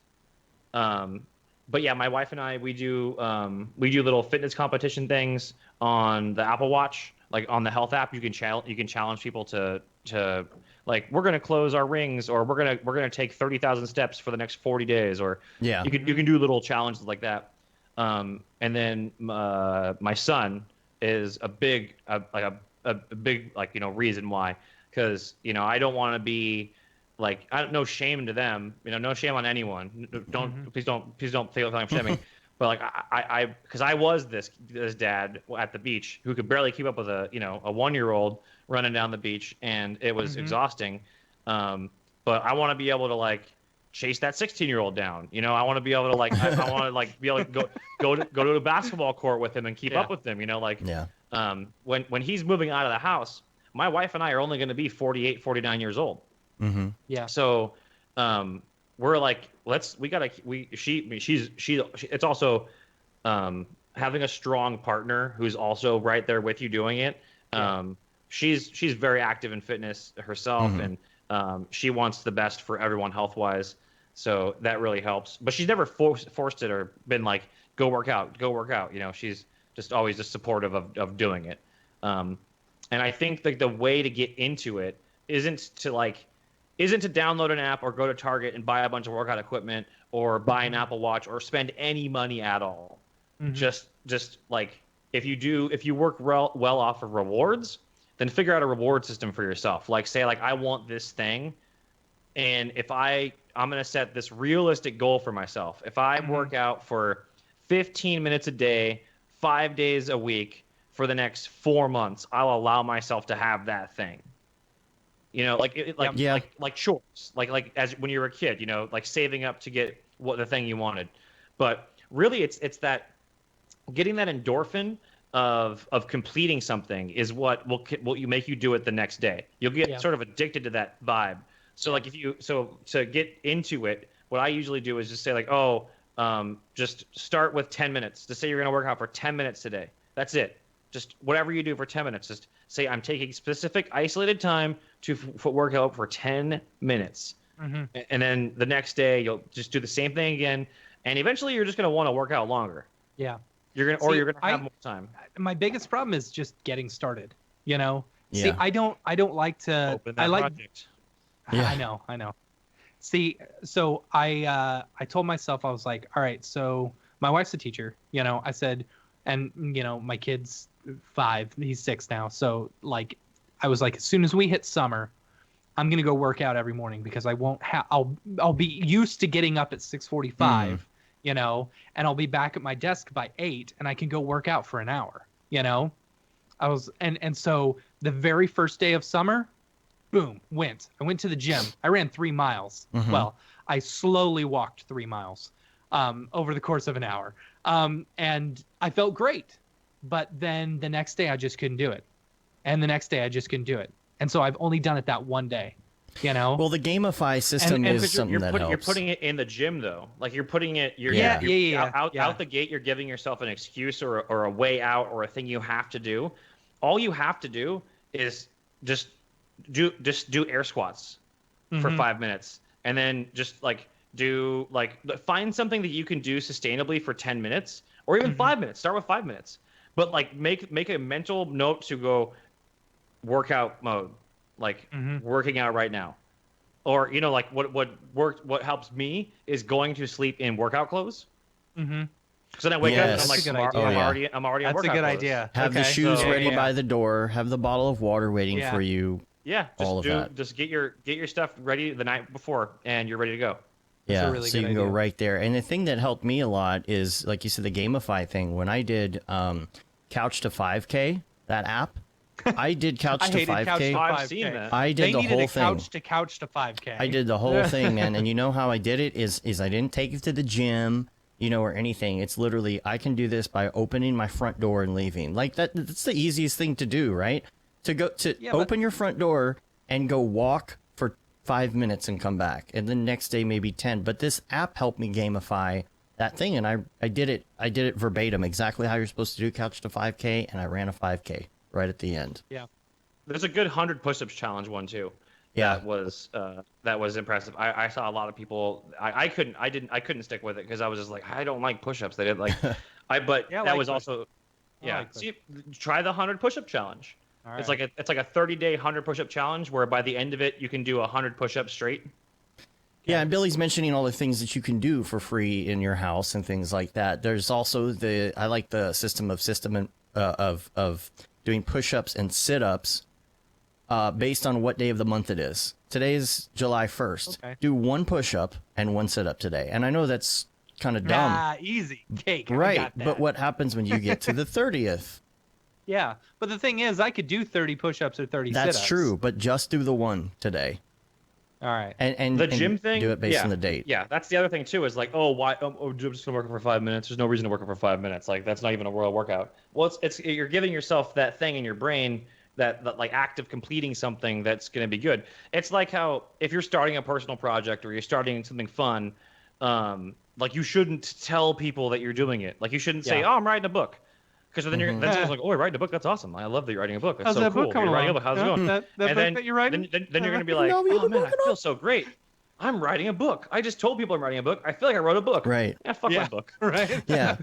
Well, there's two it's a- sides to that. I know what you're saying, but sometimes I feel like you make yourself accountable by saying that you're doing something. Yeah. Yeah.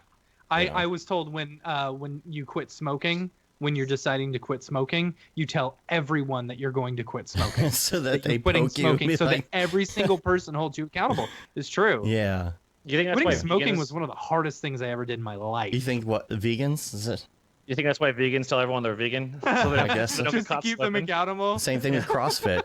Same thing with CrossFit. Yeah. That's They're like, funny. no, Yeah. no, you've been saying you've been going to CrossFit now for like 2 years, and you do not look like Channing Tatum.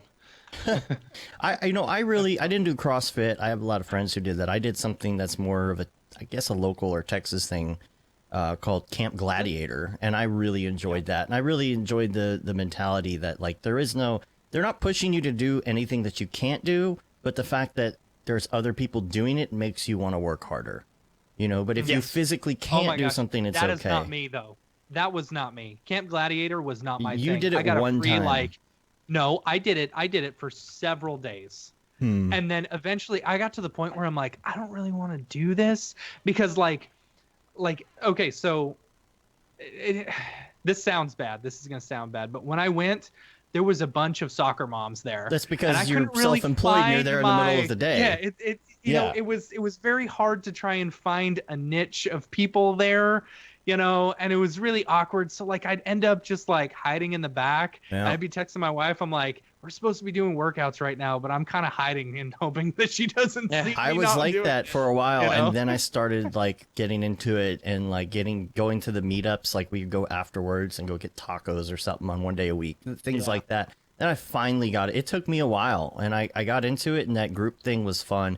But what I really learned, I don't do it anymore, but what I really learned from it is exercises that you can do with very little of anything. Maybe a weight or something, but we never really had that much gear that we needed, and that was helpful because now I can build these workouts on my own. So, Yeah. Well, you know Matthias, right? Yeah. oh yeah. That dude's built by body weight.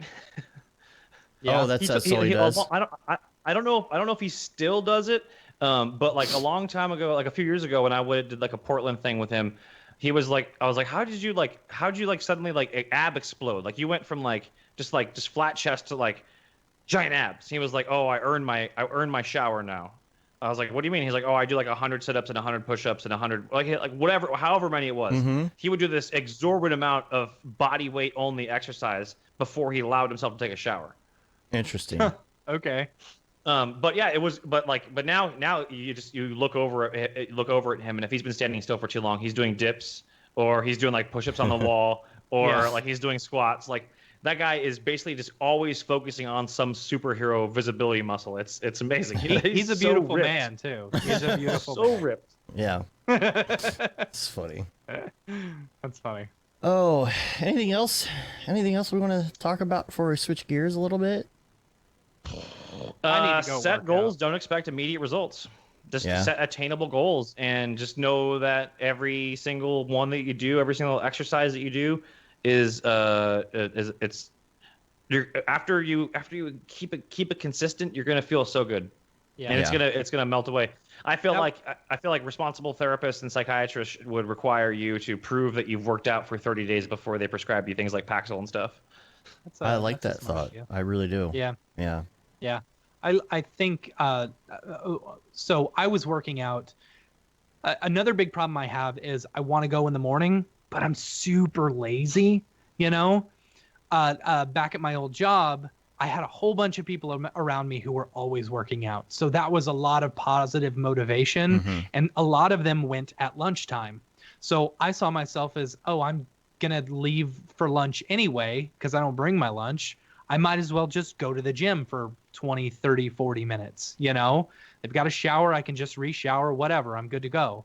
And so that became easy because I could just go to the gym at lunch. Well, now, you know, I don't, you know? I just don't. I can't find it. How do, 'cause- and oh, sorry. Keep and going. then I eventually got into a job where it's like, okay, I was going to the gym every time at lunch, but then we got crazy busy. And for like 2 months straight, we were so busy that I couldn't go at lunch. I had to work my way through lunch. Mm-hmm. And then I got off of that workout schedule, and it's like, okay, I've gained all this weight.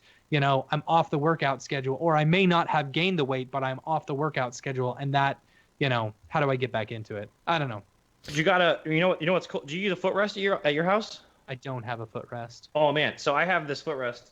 Uh-huh. It's like a Bosu ball. It's like one of those inflatable ball things. Okay. Mm-hmm. So I keep my feet up on that when I'm working or whatever, and then just in I don't know if you can see that. So that room's a closet behind me, but then just over here, that door is my gym. Then Okay. I have to go. So then I have to go through the gym to get upstairs. To go Okay. upstairs, I gotta do 5 squats. Okay. All right. Or used if to do I'm that- doing renders, or I'll stand on the Bosu ball and then Uh-huh. just kind of like do balance stuff, and like I just try to like get them in when I can, you know? Yeah, I used to do that with back when I was on V-Ray. You know, I was like, okay, every time I hit render, I've got to do 5 squats. You know, Yeah. That was before you had interactive preview rendering, you know, or Right. whatever. So it's like I was constantly doing squats all day. I was burning by I the just, end of the I just day. have my barbell rack set up with this like 75 pounds on it for just the workday, and then Mhm. just walk by 5 squats, come back Yeah. out 5 squats. Do Yeah. do y'all have a standing desk? Matt, do you have a standing desk or not? I don't. You don't? I don't. I do. I take the standing stuff off of it though, because whenever it's in standing mode, Mm-hmm. it just like everything shakes so much. Like just Oh. moving my mouse is like an earthquake. See, I got the full Um, desk one. Like everything is on. No, this is a full desk one. Oh, yeah, it it's shakes? It's an Evo desk, yeah. Oh, weird. I want to get like a really, really cool like Mad Men mahogany like desk with like a knock trapdoor on the side with a secret Mhm. compartment. For the like, shotgun. I want- Yeah. yeah. No, but Oh, I that's mean, I try and at least use it once a day. That's my thing. I'm still not much of a standing person. Like I'm just Yeah. not comfortable working in C4D while I'm standing. But I try and do it like if I'm doing emails and phone calls and stuff. And it's motorized and all. I mean, I got this. Check it out. Oh boy. Yeah. So I mean, everything is motorized, but I try and do that to keep the blood flowing and all that. But somebody, and it must have been on a different channel because I saw it in the video chat, but I'm not seeing it on YouTube here. Somebody mentioned intermittent fasting, said they lost 12 Yeah. pounds, you know, really quick and all that. It's funny because I actually have lost Isn't that 12 just pounds only so eating far. between noon and 8? It depends. You can set a certain amount of time that Yeah. you can eat. You know, I already do that. You set Yeah, a right? window, but the more strict with it I was you are, the doing that for better. a while. I was doing that for a while. I was doing I started out at a 19.5, and that's just way too much. And then started doing a 16.8. So 16 hours of not eating, 8 hours of actual eating. But my biggest problem with that is like, yeah, sure, I'd lose some weight, and then I got over the hump of being hungry all the time, you know? Because that to me, that's one of the hardest things is when I've been just plowing through food nonstop throughout the day, you know, because I snack. I'm a snacker. I get that from my dad. Like we just snack all the time. And so because of that, I would gain weight. Well, going into intermittent fasting and like, you know, not eating for 16 hours, it's like Well, the easiest. I would jam as much food as I possibly could during that 8-hour period. And then what? You know? It's And got I to would be end good up going food. over my 2,000 calories. It's got to be good food too. It's got to be the Yeah. right food. You can't just eat, you know, I would 2,000 eat calories of Twinkies. Yeah. I would eat Twinkies, yeah. or you know. But what I've been doing is, I fortunately I've never liked that kind of. I'll have them every once in a while, but like Fuck you. if I'm looking for a snack, I'm like, oh, I like some pistachios or Right. like some jerky or like a tuna. well, whole Dude, tuna. I am all sugar, like Ugh. cookies, Yeah. or sugar cereal. You know, snowballs. You know, snowballs. Man, those are amazing. Oh, the pink marshmallow thing. Yeah, dude, oh, I will Fudge get a stuff package inside? of Oh, no. snowballs at least once a week when my kids at Taekwondo. I'll just walk over to Kroger, grab a snowball, and I'll eat it on the way back.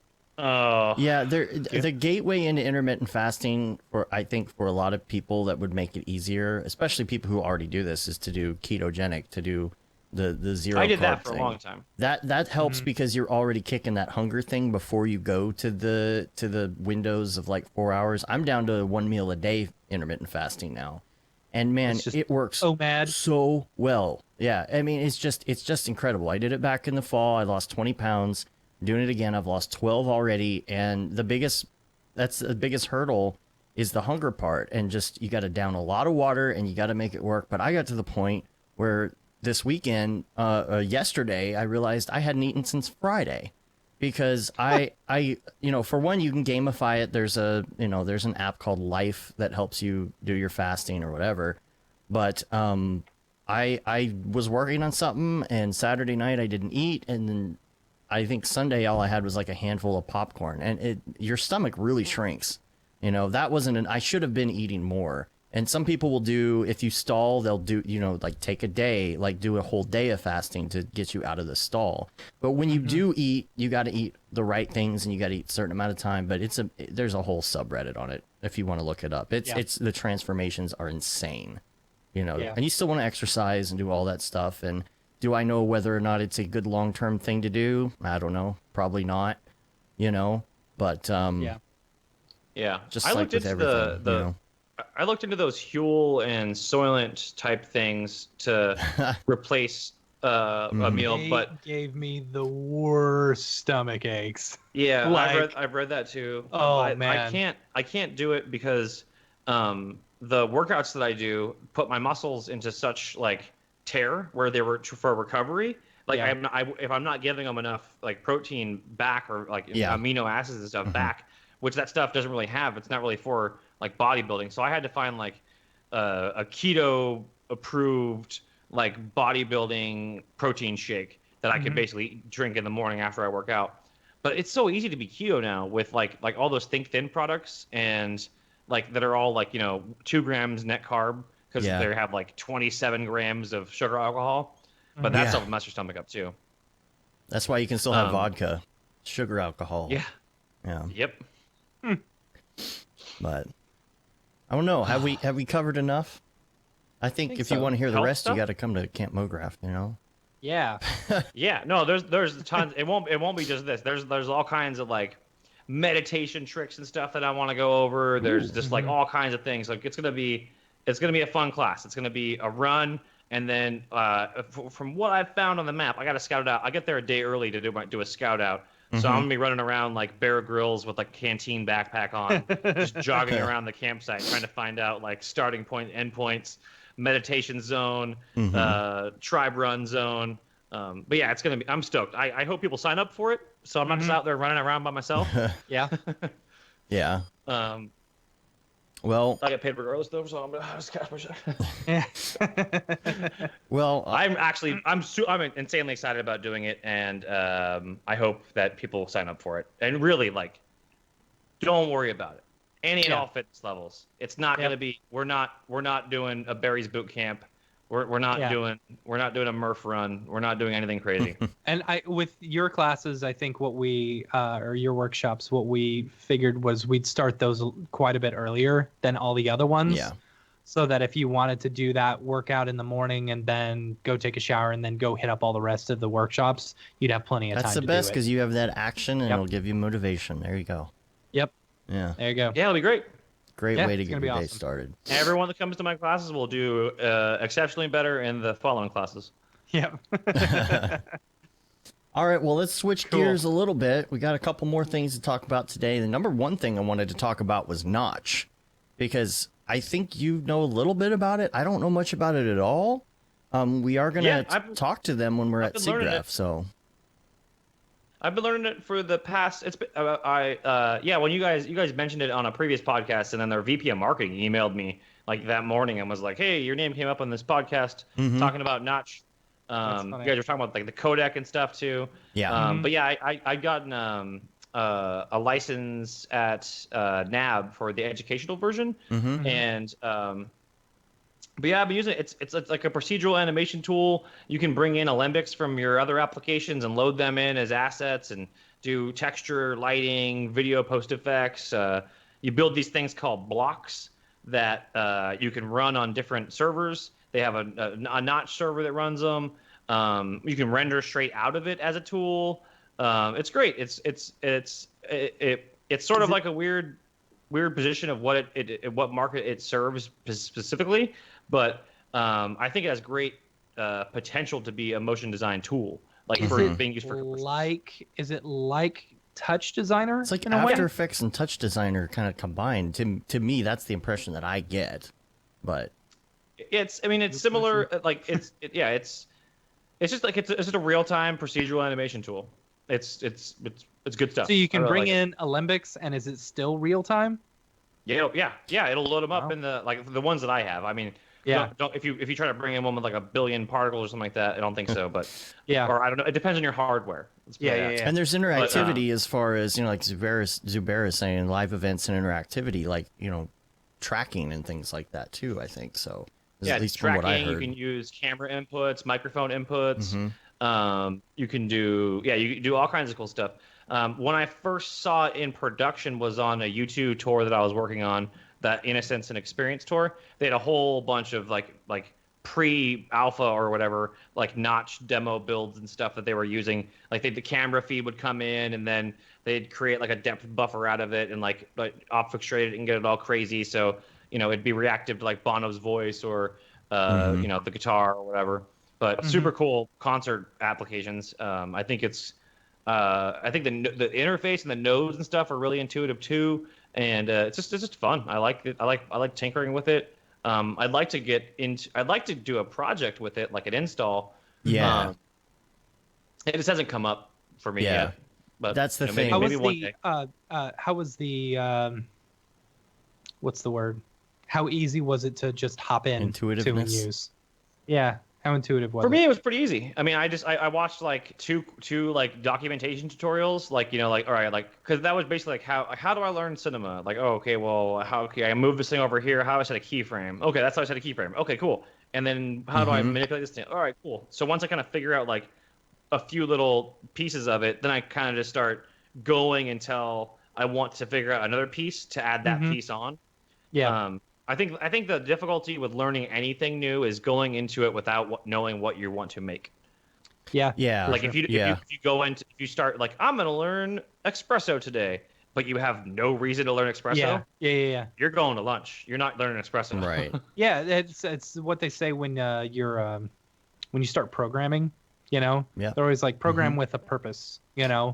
Like if you want to create a calculator or something, learn to create a calculator, blah, blah, blah. Yeah, I think Yeah. they're hopefully later this summer, I think they're going to actually be on the show is what we're talking about doing. So I would like to learn more about it in the meantime. And And again, that's the thing. My goal is to have something to do, like a goal for it, because I feel like there's a lot of motion designers that come up against the brick wall of programming, because some people just aren't programmers. I have a little bit of that in me, but when it comes down to it, I'm not a programmer. And I think, if somebody wants to get into that interactivity, sometimes there's just kind of a brick wall in front of them. It's like, oh, well, you got to know Python and all this other stuff. And there are programs that I've tried to use for interactivity before, and it's just been too hard for me. I'm hoping that this is kind of a bridge between that, to make it a little bit easier for someone like anyone like us who's in this industry.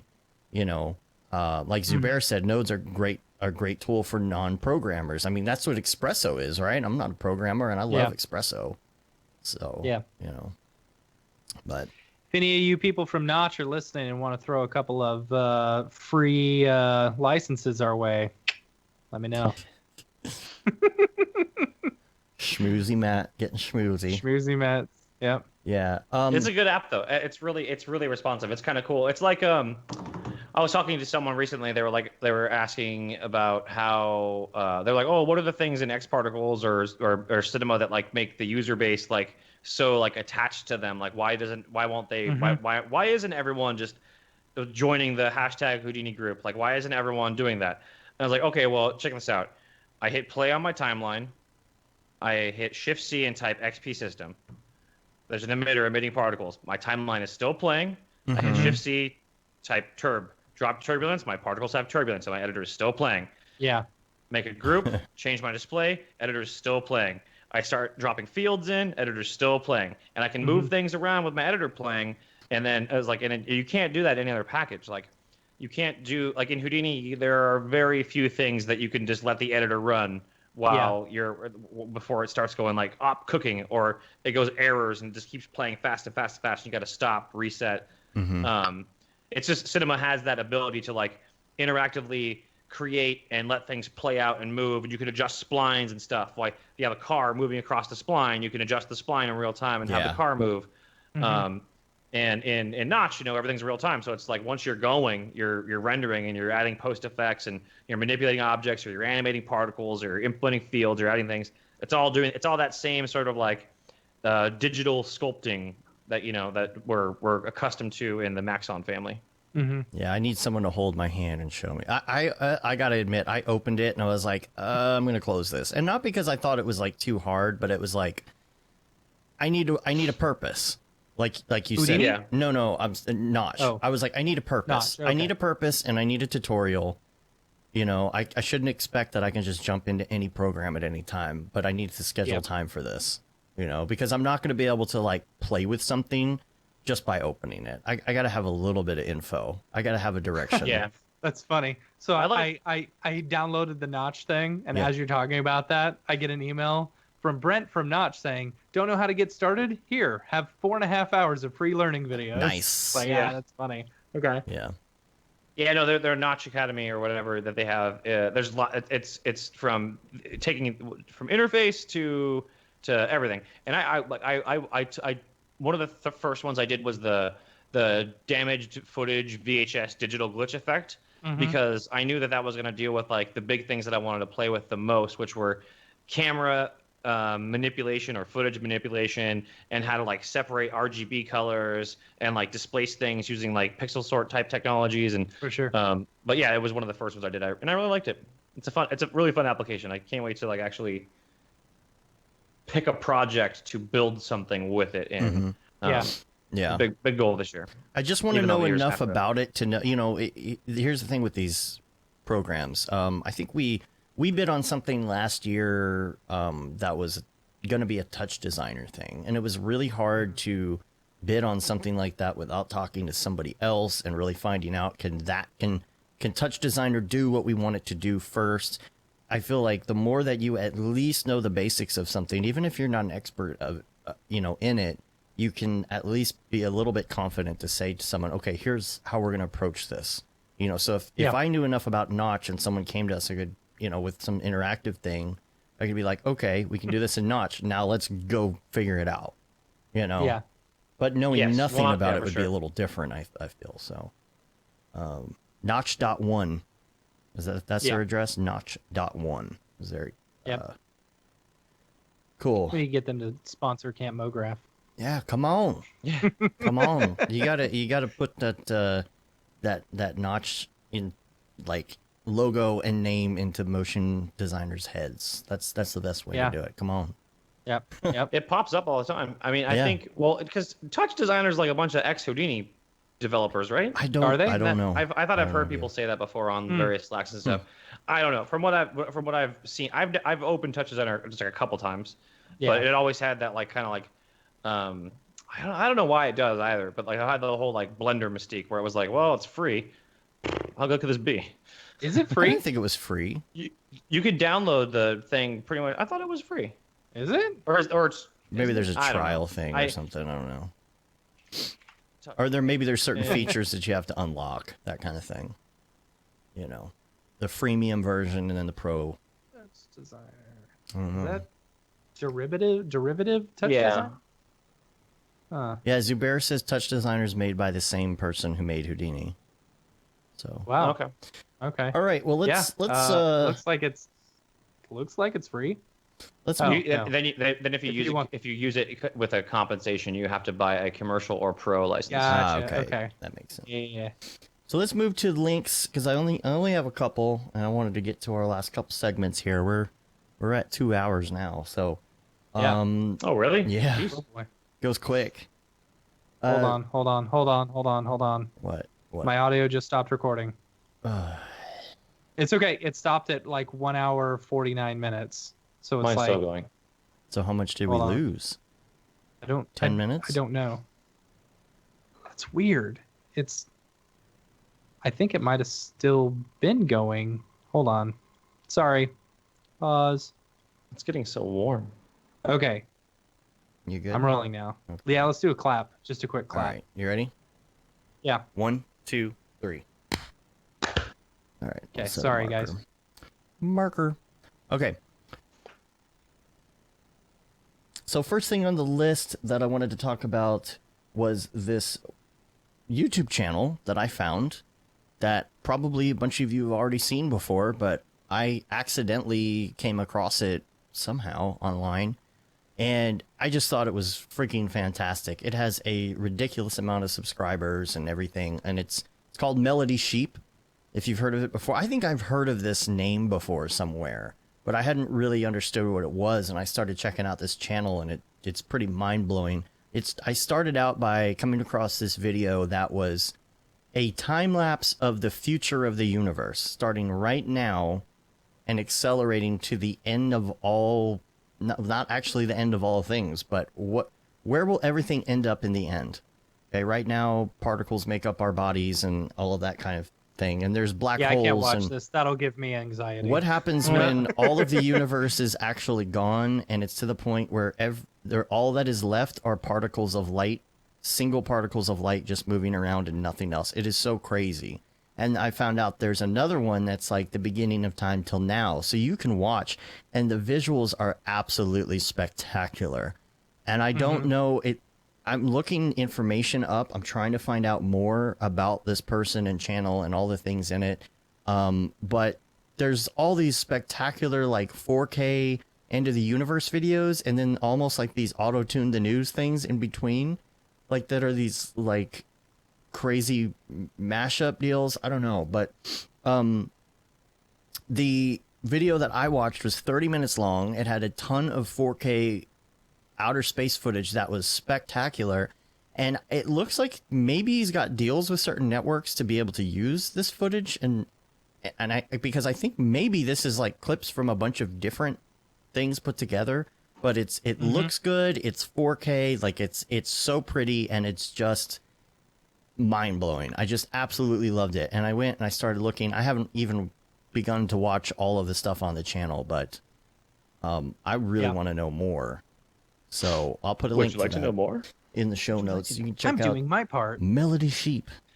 All right. One of the things that was something that was crazy about the whole light particle thing is I remember years ago I was talking to this person at I think it was a SIGGRAPH about aliens.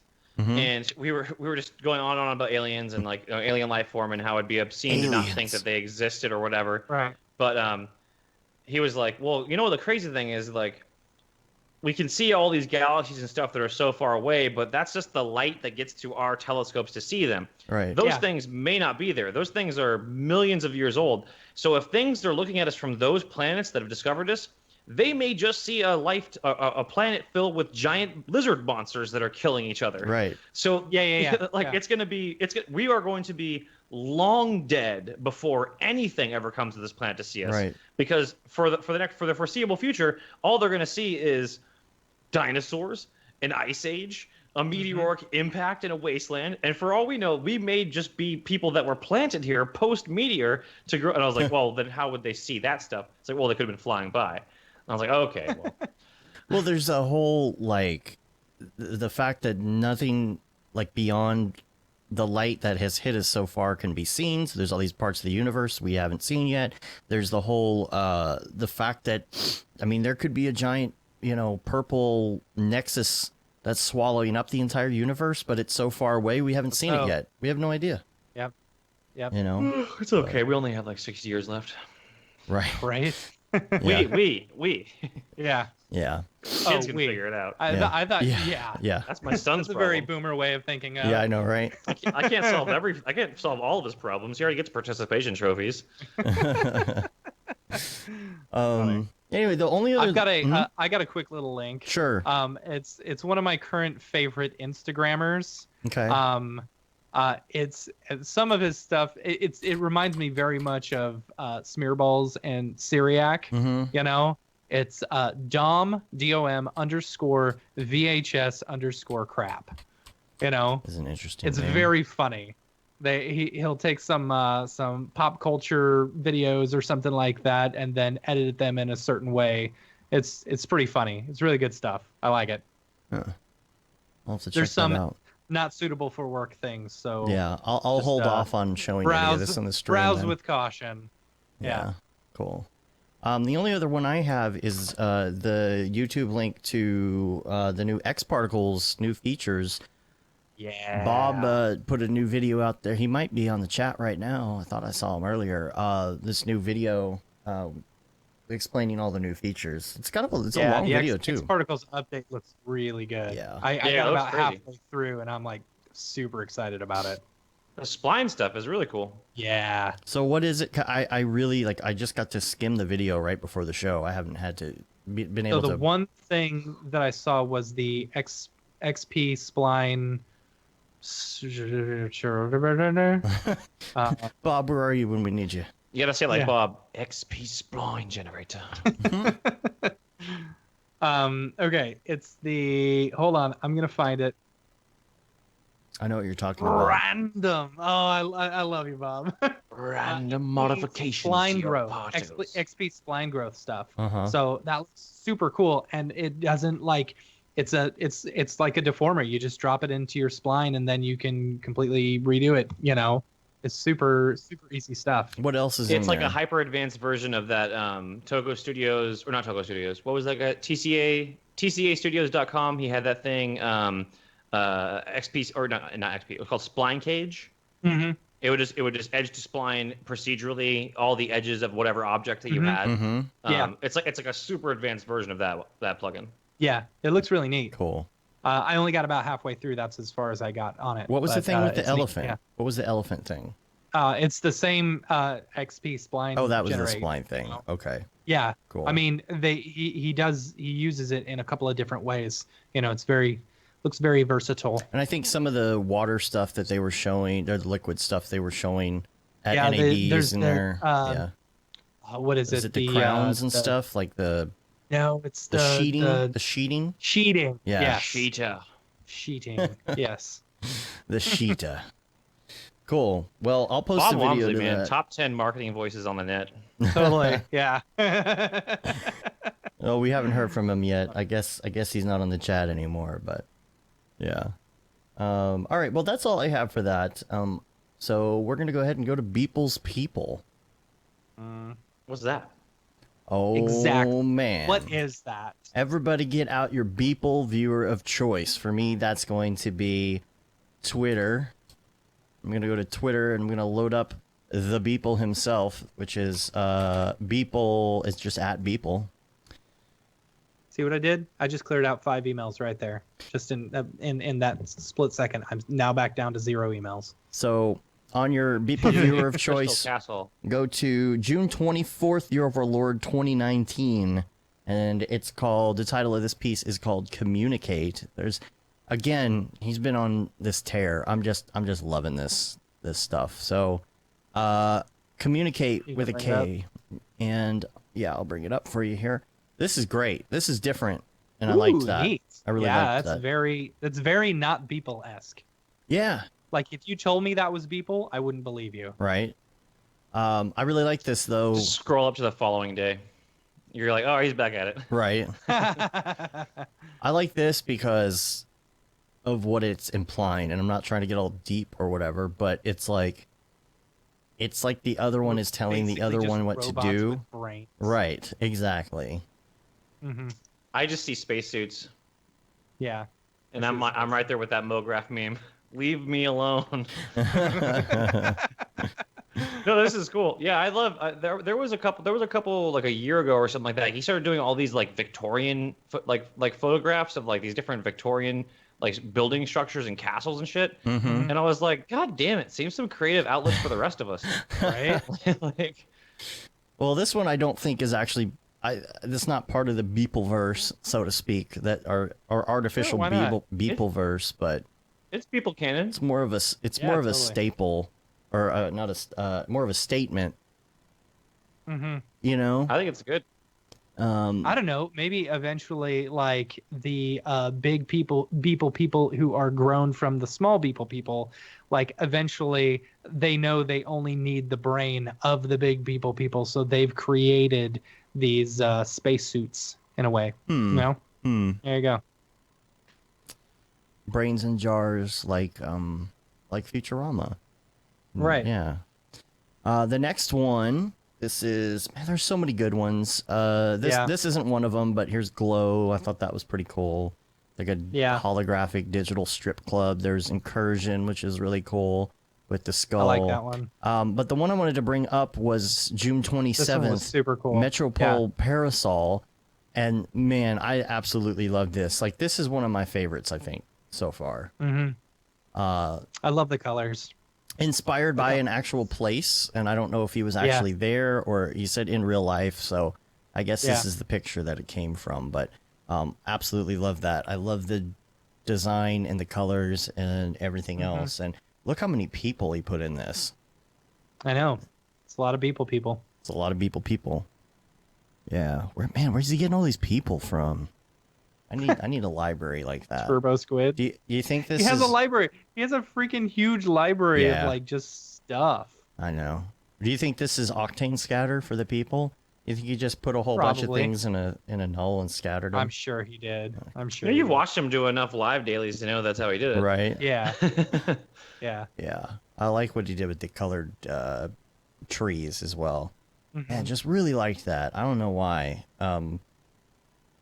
But and lastly, June 28th, Keanu Fried Church. What was the Church? The what? What was the captioning on that one? It just said live at La Galleria Rojo. Okay. At the Red. I don't know. Is it a real place? I don't know. Okay. I'm curious if KFC came to him and said, hey, we'd like you to do a daily for us. We'll pay you. Because KFC has been into these weird. Yeah, smear balls. Oh, yeah, smear balls just did a bunch of stuff with them, right? Yeah. So it's like, here, people, we'll pay you some money to make a KFC thing. Well, let me ask you this. Oh, he's in Spain for a workshop. See, that makes sense. Yeah. He always manages to get the travel stuff like to influence, you know. I wonder if Keanu Reeves is there. I doubt it. Okay, so this is the big watched question. John Wick 2 the other day, man. It was really good. How does this particular thing though tie into the Beeple universe? This is a hard one to tie in. This is another. I mean, If you had to you've tie got it all. in. You have okay. If I have to, Yeah. you've got all the different like religious factions. You know, there's so many different religious ones. Like some of them are bowing down to the giant head of, Steve Yeah, Jobs. show me what you Some of got. them are bowing down to other things. You know, this is just the Church of, Keanu Fried Chicken. You know. Interesting. Why is Keanu's head on fried chicken though? I don't know. Why is 'Cause the Keanu flying is hot spaghetti right now. monster like that? Yeah. Man, I tell you, I got some great ideas What's for the this Beeple hottest of the novel. hot? Fried. What's hotter than being hot? Fried. Ah, Right. I don't know. I don't know how to. shake it, shake it, shake it, shake it. No. No. Do you Okay, think go ahead. that all of these churches are like from the different Beeple worlds? You know? Maybe there's one gigantic war, like a big religious war going on between all the different religious factions of all the different planets. The religious you know? chicken factions.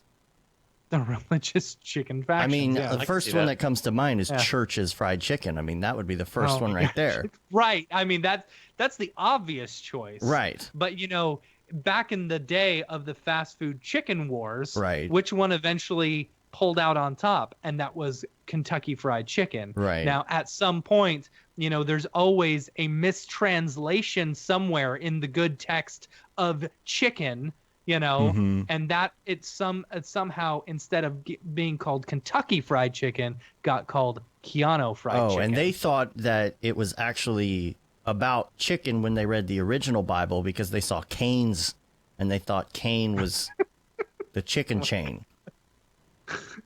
Am I right? All right. Am I doing it right? All right. We'll All right, workshop. yeah. We'll have to workshop this more. Okay. Well, I think we did. We got to get our story circle. We did our Right. we did our job, which is making the most ridiculous storyline possible. So I Right. There feel you like go. we did a good job. Yep. All right. It's good. All right. Last thing on the list is going to be Mograph recommends. I hope you're ready for this. Casey, we're going to ask you your favorites. I don't know if you prepped on this or not. So, No. okay, good. Here's the list. We're going to start. I don't know where Matt went because he had to pee. Right here, I was letting the cat out. Oh. Because otherwise you were gonna hear thuggun, thuggun, thuggun. Ah, and my stupid earphones. What are does all he messed do? up. What does he hit on the? Does he bat at the Yeah, door? no, I've got a pull down door, so he knows he can open the door. The Oh, worst is when oh. you're in the shower and then all of a sudden you hear like someone's gonna attack you while you're vulnerable in the shower. Crazy cat. Gotta get that shower gun. All right. Well, we're gonna ask you your recommendations and your favorites and things like that. Start off with an easy one, which is your favorite movie right now. This doesn't have to be like of all time. It could be like right now. It can be. It can be either. Uh-oh. Oh, I just watched Shazam. That was Yeah? good. Yeah, how'd you like it? It was good. Yeah. Let's see, favorite movie right now. Or of all time. Or of all time. Mm-hmm. I don't have a favorite movie of all time. Favorite film franchise is The Matrix. All of them Okay. are perfect. All right. Cool. I'll agree with Even you the there. last one. Yep. I will completely agree with you. I think there. there were all so of many. them were perfect. There were so many notes. There were so many things that they were trying to get through that didn't make any sense for that era. Like, I loved that storyline and the argument of Keanu and the AI, like talking about like how could you possibly love, and they're just like, how do you love? How do you know you love something? And he's just like, well, I know I love something. And they're like, yeah, well, I love this daughter. We have a daughter program. We're two computer programs, and we had a child. So, Yep. and I thought that was a really cool thing. There's also so much cool stuff. But it's also in that not fair context of I know so much backstory about the movies and I've read so much about the history that made me love it so much more. It's like when someone says like Blues Brothers is such an amazing film because of what it did for Chicago comedy, and I'm like, no, that movie sucked. Yeah. That movie was stupid. No one wanted that movie, and then everyone from Chicago who loves Chicago comedy and Chicago comics are like, you don't understand. It was well, anyway. But the movie I can't stop thinking about right now is John Wick 3. Oh, I yeah. saw it with best friend Brian Wade Scott. No spoilers. I don't know how you could spoil that movie. He fights. Okay. Ah, man, you spoiled 1 and 2. Yeah, for me right. But as well. no dogs die, so it's Oh, safe. that's good. That's good. But John Wick 3, I can't stop thinking about it.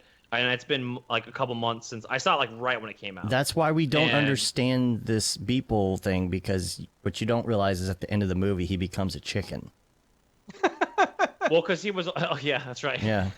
I forgot that that's a John. It's John Chicken is the new. Yeah. John Chick. John Chick. I can't stop. John Wick 3. I can't stop thinking about. So probably my favorite current film.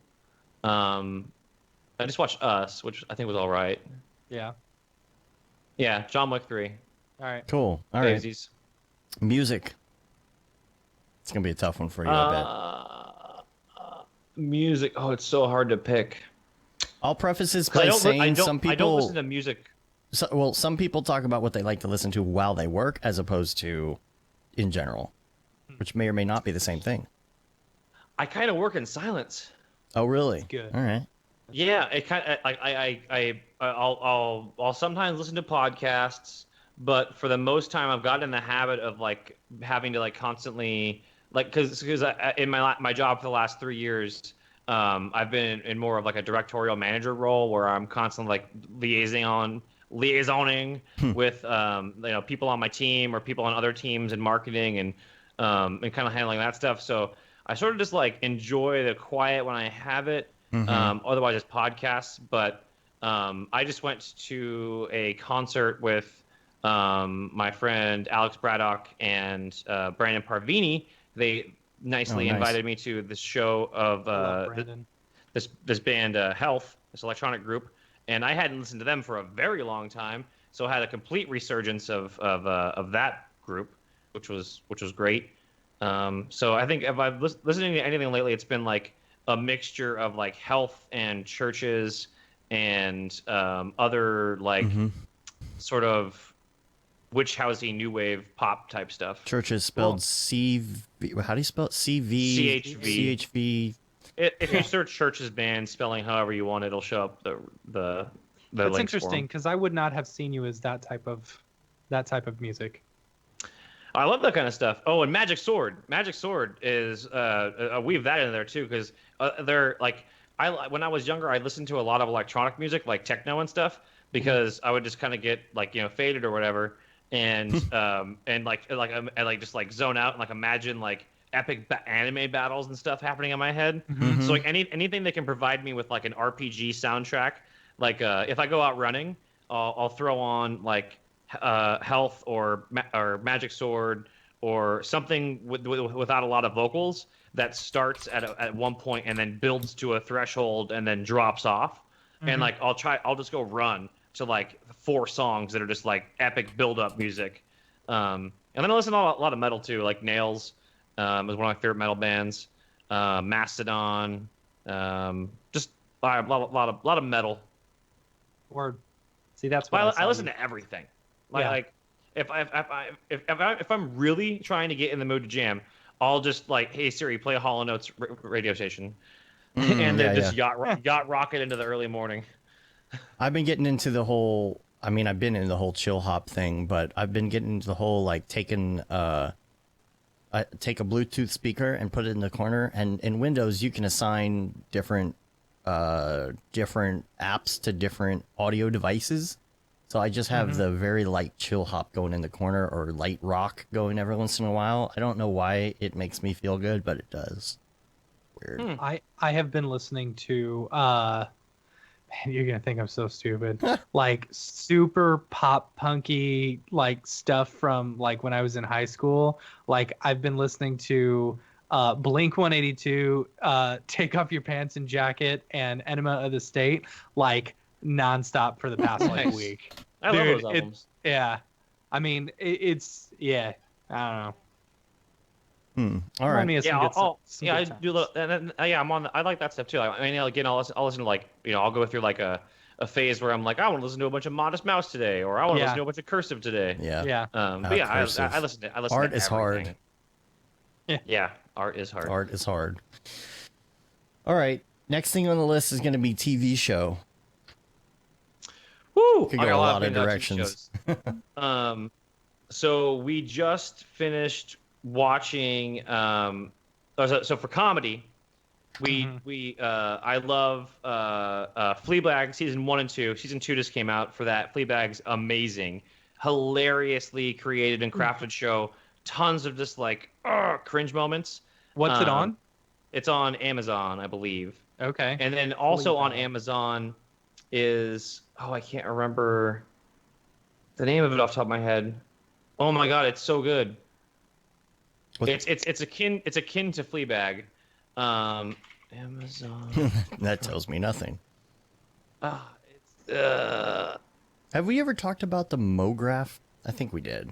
The show called Mograph that's on Amazon. Which I don't quite understand why it's named Mograph, but because it's not really Mograph. Oh man, Catastrophe. Catastrophe. Okay. Catastrophe. Right. It's ran 4 seasons. It's on Amazon Prime, but it's about this guy who is in London for an event and has a one-night stand with this woman, and then they decide to like hold it out together, and it's just so good. But those are probably the 2 favorite comedies that I've watched series-wise. Legion is one of my favorite, just obscure, like abstract television shows I've ever seen. It's you have no idea what year it takes place in.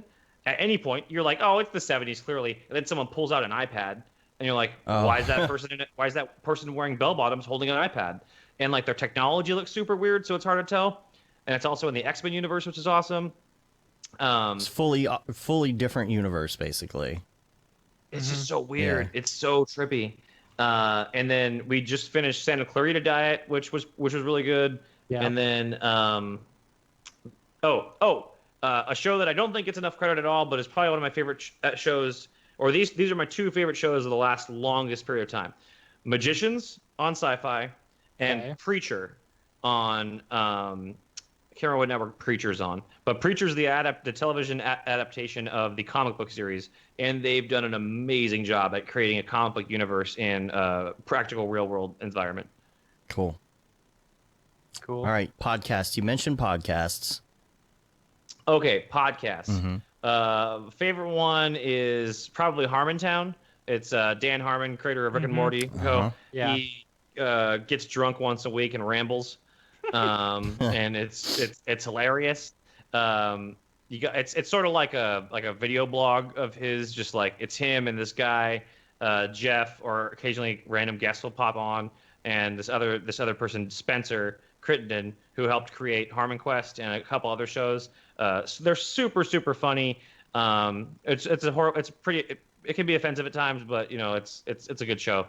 My Favorite Murder is a true crime podcast that I love.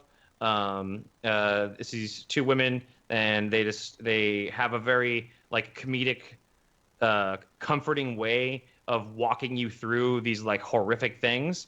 So it's like you're hearing about this terrible thing, but you're hearing about it from these 2 women that are also funny in the same sense. So like they have a similar defense mechanism to awful things as I do, and they don't get hung up on a lot of the weeds like a couple other podcasts, true crime podcasts that I've tried listening to, where they're just a little too graphic about like things that happen to kids or people in some horrific situations, and I can't. When it gets too trauma like poking, I'm like, I can't. And then Doug Loves Movies is Doug Benson's movie podcast. I listen to that every week. Listen to Comedy Bang Bang, which is if anyone listens to that show and then thinks about me, you could probably guess that I've listened to every single episode of that since it started. I love that show so much. How Did This Get Made is a movie podcast that Jason Mantzoukas, June Diane Raphael, and Paul Scheer, they break down a movie, and I'm actually going to go to a live taping of that on the 12th. Cool. And then I don't really listen to any industry podcasts. Man, that's a big list, though. You don't have a commute. I'm surprised you listen to that many without a commute. Are you kidding me? I have a commute. Oh, you do have a commute. The company that I work for is headquarters in Irvine. It's 62 miles away from me. Well, how often do you go there? Like once or twice a week. Oh, okay. Okay, well, that makes sense then. Still 2.5 hours in the car, but on both of those days. Yeah. So then I'll podcast at the gym, and not the gym, but like in my room behind me. Well, there's other podcasts too. I listen to a lot of podcasts and a lot of audiobooks. Yeah. Do you listen to them at different speeds? No. No. One time speed for everything. Yeah. I don't like when people are like, oh, I listened to that thing on 2 times speed. For one, if you listen to this podcast episode of this podcast on 2 times speed, you're not going to understand a thing I say. Yeah, it depends on what it is. I'll say that I did listen to audiobook of The Subtle Art of Not Giving a in 1.75x speed. I found that is my sweet spot if I need to listen to something at that speed. I don't necessarily like it all the time, but I did that with that. I did that with the Rich Nosworthy Redshift. Because I even if I'm watching something at 1x, I tend to go back a little bit and then watch something again, like while I'm working on it. You know, if I'm going through the instruction anyway. So I like to figure out, okay, here's this thing, and I'll pause it, you know, and maybe go back or not. But I've found that if I'm going to do that, it's not the best. I feel like I just can't do video training.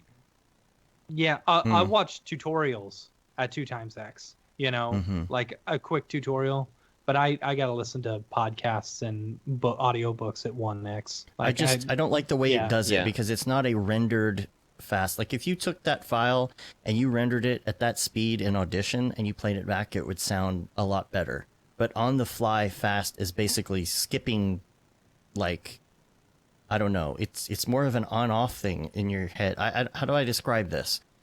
It's like there's chunks missing from it. Chunks of audio missing. It's cutting out white space and dead space and stuff like that too, right? Something like that. I think with tutorials and training content, it's hard to find that gap between like the person who's posting their first tutorial where it's like, "Hello everyone, here's my backstory." Right. Yeah. It was late 1986 June. Yeah. The doctor said it'd never been stormier. My mother was brought in a wheelchair. Right. We weren't sure if I was going to make it out alive. Jump forward like 15 minutes. Okay, now here is what I'm going to do. I'm going to open a new document. It's like, whoa, we should have opened with a new document already open and said, like, look, basically, if you're doing posting a video tutorial, go to the Insidium video manual and click on like XP Shatter or something, and then watch the XP Shatter tutorial where it's like, we're going to create an XP Shatter node, apply our object to it, hit shatter, populate particles, and now we have the ability to modify the setup. Yeah. Thanks. Every tutorial needs a TLDR version for those who get all the background and just want to know, I got to do it that way. Okay, cool. Well, that's every what you're tutorial doing. shouldn't be a tutorial on the application plus how to do that one thing. Yeah.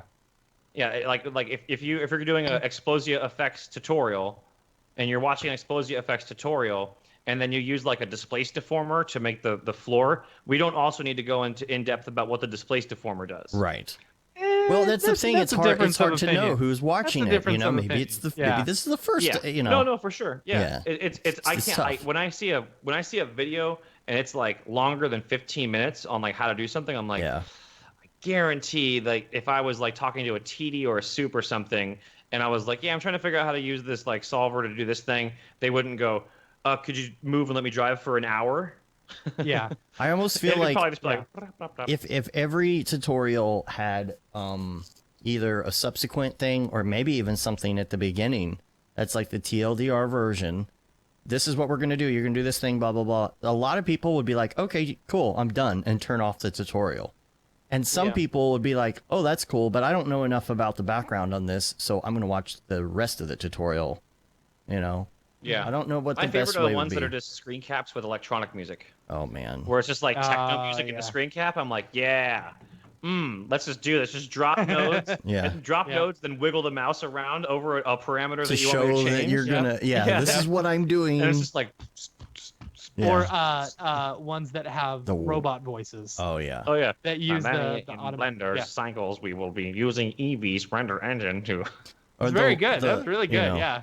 There's always a 12-year-old kid with the worst microphone in the world that's overmodulating, and they're teaching you Houdini, and you're like, wait a minute. Hey, everyone. I'm going to be showing you today how to do... Mom, instead of doing something! Anyway, sorry. Make it a tutorial! Yeah. That's funny. Anyway, next would be plugin. What's your favorite plugin you're using right now? My favorite plugin that I'm using right now. I mean, it's X Particles. I don't really have any other plugins. Like I'm pretty much whenever I use Cinema, I was gonna say you're probably just a big XP guy. A lot of people say that actually. Yeah. That's what Chris said last week. It's because it's like it's like a necessity for Cinema 4D. It's just the missing module. Yeah. Yeah. It's literally the missing module, and at this point, it's become so advanced and so robust, like that. There needs to be like House Maxon and House Insidium need to just come to the table and figure out how to make these two things just like stick together already. Yeah. Because it's basically just like how much is Cinema plus XP. Yeah. Always. Like the price just always goes up plus XP because you're never going to run into someone or a project file that doesn't have Cinema, or that doesn't have X particles in it most likely. Yeah, it happens a lot. And it's becoming self-aware. It's taking our jobs. Took our jobs. So whatever render engine I'm playing around with in the X particles. How about headphones? Headphones, I like these Bose Sure Comforts. In ear. They're in ear. I can wear them all day. And then I have when I need to break out the big ones, I've got these. They're plugged in and stretched back, but I have the Razer Kraken 7.2. Oh, how are those? They sound amazing. They're like theatrical surround sound, Dolby certified, or maybe they're not Dolby certified, but they sound amazing. And then I have a pair of AirPods that I use for my out and about activity because no dongles with the Apple world. Right. But just Bose Sure Comfort for my ear. You could sleep on them on a plane. And that's nice. That's like because I have these Teenage Decisions still in my ear, and then those sit next to the ear pod of most ears. Yeah. So like if I fall asleep on the plane, those things tend to mash together, and I've never found a pair of earbuds or in-ears that help that. Well, you could always do the Shure in-ears. Those go over the back, so they wouldn't, they're any of the Shure like in-ear like studio monitor stuff. Sit on the ear though. They go. You can get them like formed if you want, but they fit. Do they go? It just depends on how you set them up or what. That's the other thing about the Bose Sure Comfort is like it's a very very shallow inset. And I've had like from other earpods have you guys have Vives or have you used a Vive? They have the inner headphone that has like that suction cup that shoots in so that it goes in and then sucks back. So it like makes like a vacuum seal. Right. Like I've used so many ones that feel like that too, and like I've had problems where like earwax and stuff will get pushed in, and it just just slowly pushed more and more in, and then I end up having to like do an ear flush or something to get it. Yeah. And All right, and then we've changed this one a little bit. It used to be like website or Chrome extension. We decided to change this a little bit to app. What is your favorite app? My favorite app. The go-to app that you're always clicking on your phone. Instagram's probably really up there. I'm not as active as I like to be on Instagram, but my wife constantly sends me funny stuff. If it's not Instagram, it's Twitch. Cool. Okay. And then the last one is going to be life hack. That's the hard one. Your favorite life hack. And the example we always use is Mitch Myers likes to turn the toaster sideways to make some bomb-ass grilled cheese. Little things like that. Doesn't have to be like, Life hack. I feel like a lot of the stuff that I do is probably a life hack to someone, but I'm just not thinking of it as a life hack just because it's been like in my gamified min-max lifestyle. Right. When you go into the hotel room, the hotel water always sucks, right? Yes. It for whatever reason, the water in the hotel tap is disgusting. Yeah. Especially in Vegas. Yes. So first thing you do when you get your hotel, drop your stuff off. Go to the cleaning service people, ask for some extra ice bags, take one ice bag, wrap it around your remote control, because that remote control It's the dirtiest thing. Is the dirtiest thing on the planet. It's probably it has been everywhere. People's it has butts been probably. everywhere and touched everything. Yeah. So wrap that up in a plastic bag right away, and then go to the ice bucket machine before you go to bed for the night, and fill that up with ice. Wake up with a giant glass of ice cold water that doesn't taste like horrible sulfates. Okay, because they got filters in those machines most likely because it's ice. And yeah, it's different. And then you wake up and you have like, you know, it's a good like half quart of just ice cold water ready for you in the morning. Bag of water. When you need it. Bag of water. Big old bag of water. Well, you don't want to put it raw inside of the aluminum tin because again, everything that's not out of a sanitary plastic wrapping might in as well that have been hotel in someone's butt. I know. I'm telling you, man. Those UV lights, ooh. Don't take get a some UV. luminol, go into the MGMs, just have a black light. Yikes. Yeah, no, you take the bag, you twist it at the top, you take something and poke it, and then you can just drink the water out of the bottom of the bag. Is Chris Schmidt still watching the stream? Maybe. I don't know. Oh, if he is and he hears this, you guys, if he says I can tell the story, I'll tell the story about the cleanest place in his hotel room that turned out to be the foulest place in his hotel room in Vegas. Otherwise, you guys might want to. I don't want to take credit for it, or I don't want to take the accolades of this amazing story. I'll tell you off stream though. If we, all right, we'll see. Here. Maybe someone can text him. Oh no. Oh, it's hilarious though. But he was basically like, "What's the safest place I can put something? Oh, probably over on that chair." And then on that chair, he saw the impression of something that is unmistakably an object sold at adult novelty shops. Oh man! But it was just like it was obviously like at the bottom of someone's bag, and they put it on the chair, and only the impression of that object was left on the chair. Oh, so he took a photo of it. That's crazy. It was awesome. Oh. All right. Well, I think we're out of stuff to talk about. We're pushing 3 hours here pretty soon, so I think we're going to get out of here. You can rate us. Casey was great having you on. Yeah, I was stoked to be on. I'll be to hang out in a few weeks. Yes, that's gonna be awesome. Let me know if you need any stuff for the live show or whatever. I'll be around the whole time. Yeah, well, we would love for you to make the live show. Yeah, come hang out at the live show wherever we figure that out. We'll have some info on that soon. So you can rate us on iTunes, leave a review. It helps get our ratings up, and subscribe on your podcatcher of choice. You can subscribe to our newsletter. You can say you've been there, done that, got the t-shirt with the Mograph logo tee, Paul Babb, Feel the Bab 2020 shirt, all the profits from that go to Doctors Without Borders, the Render Things shirt, hoodie, and long sleeve tee.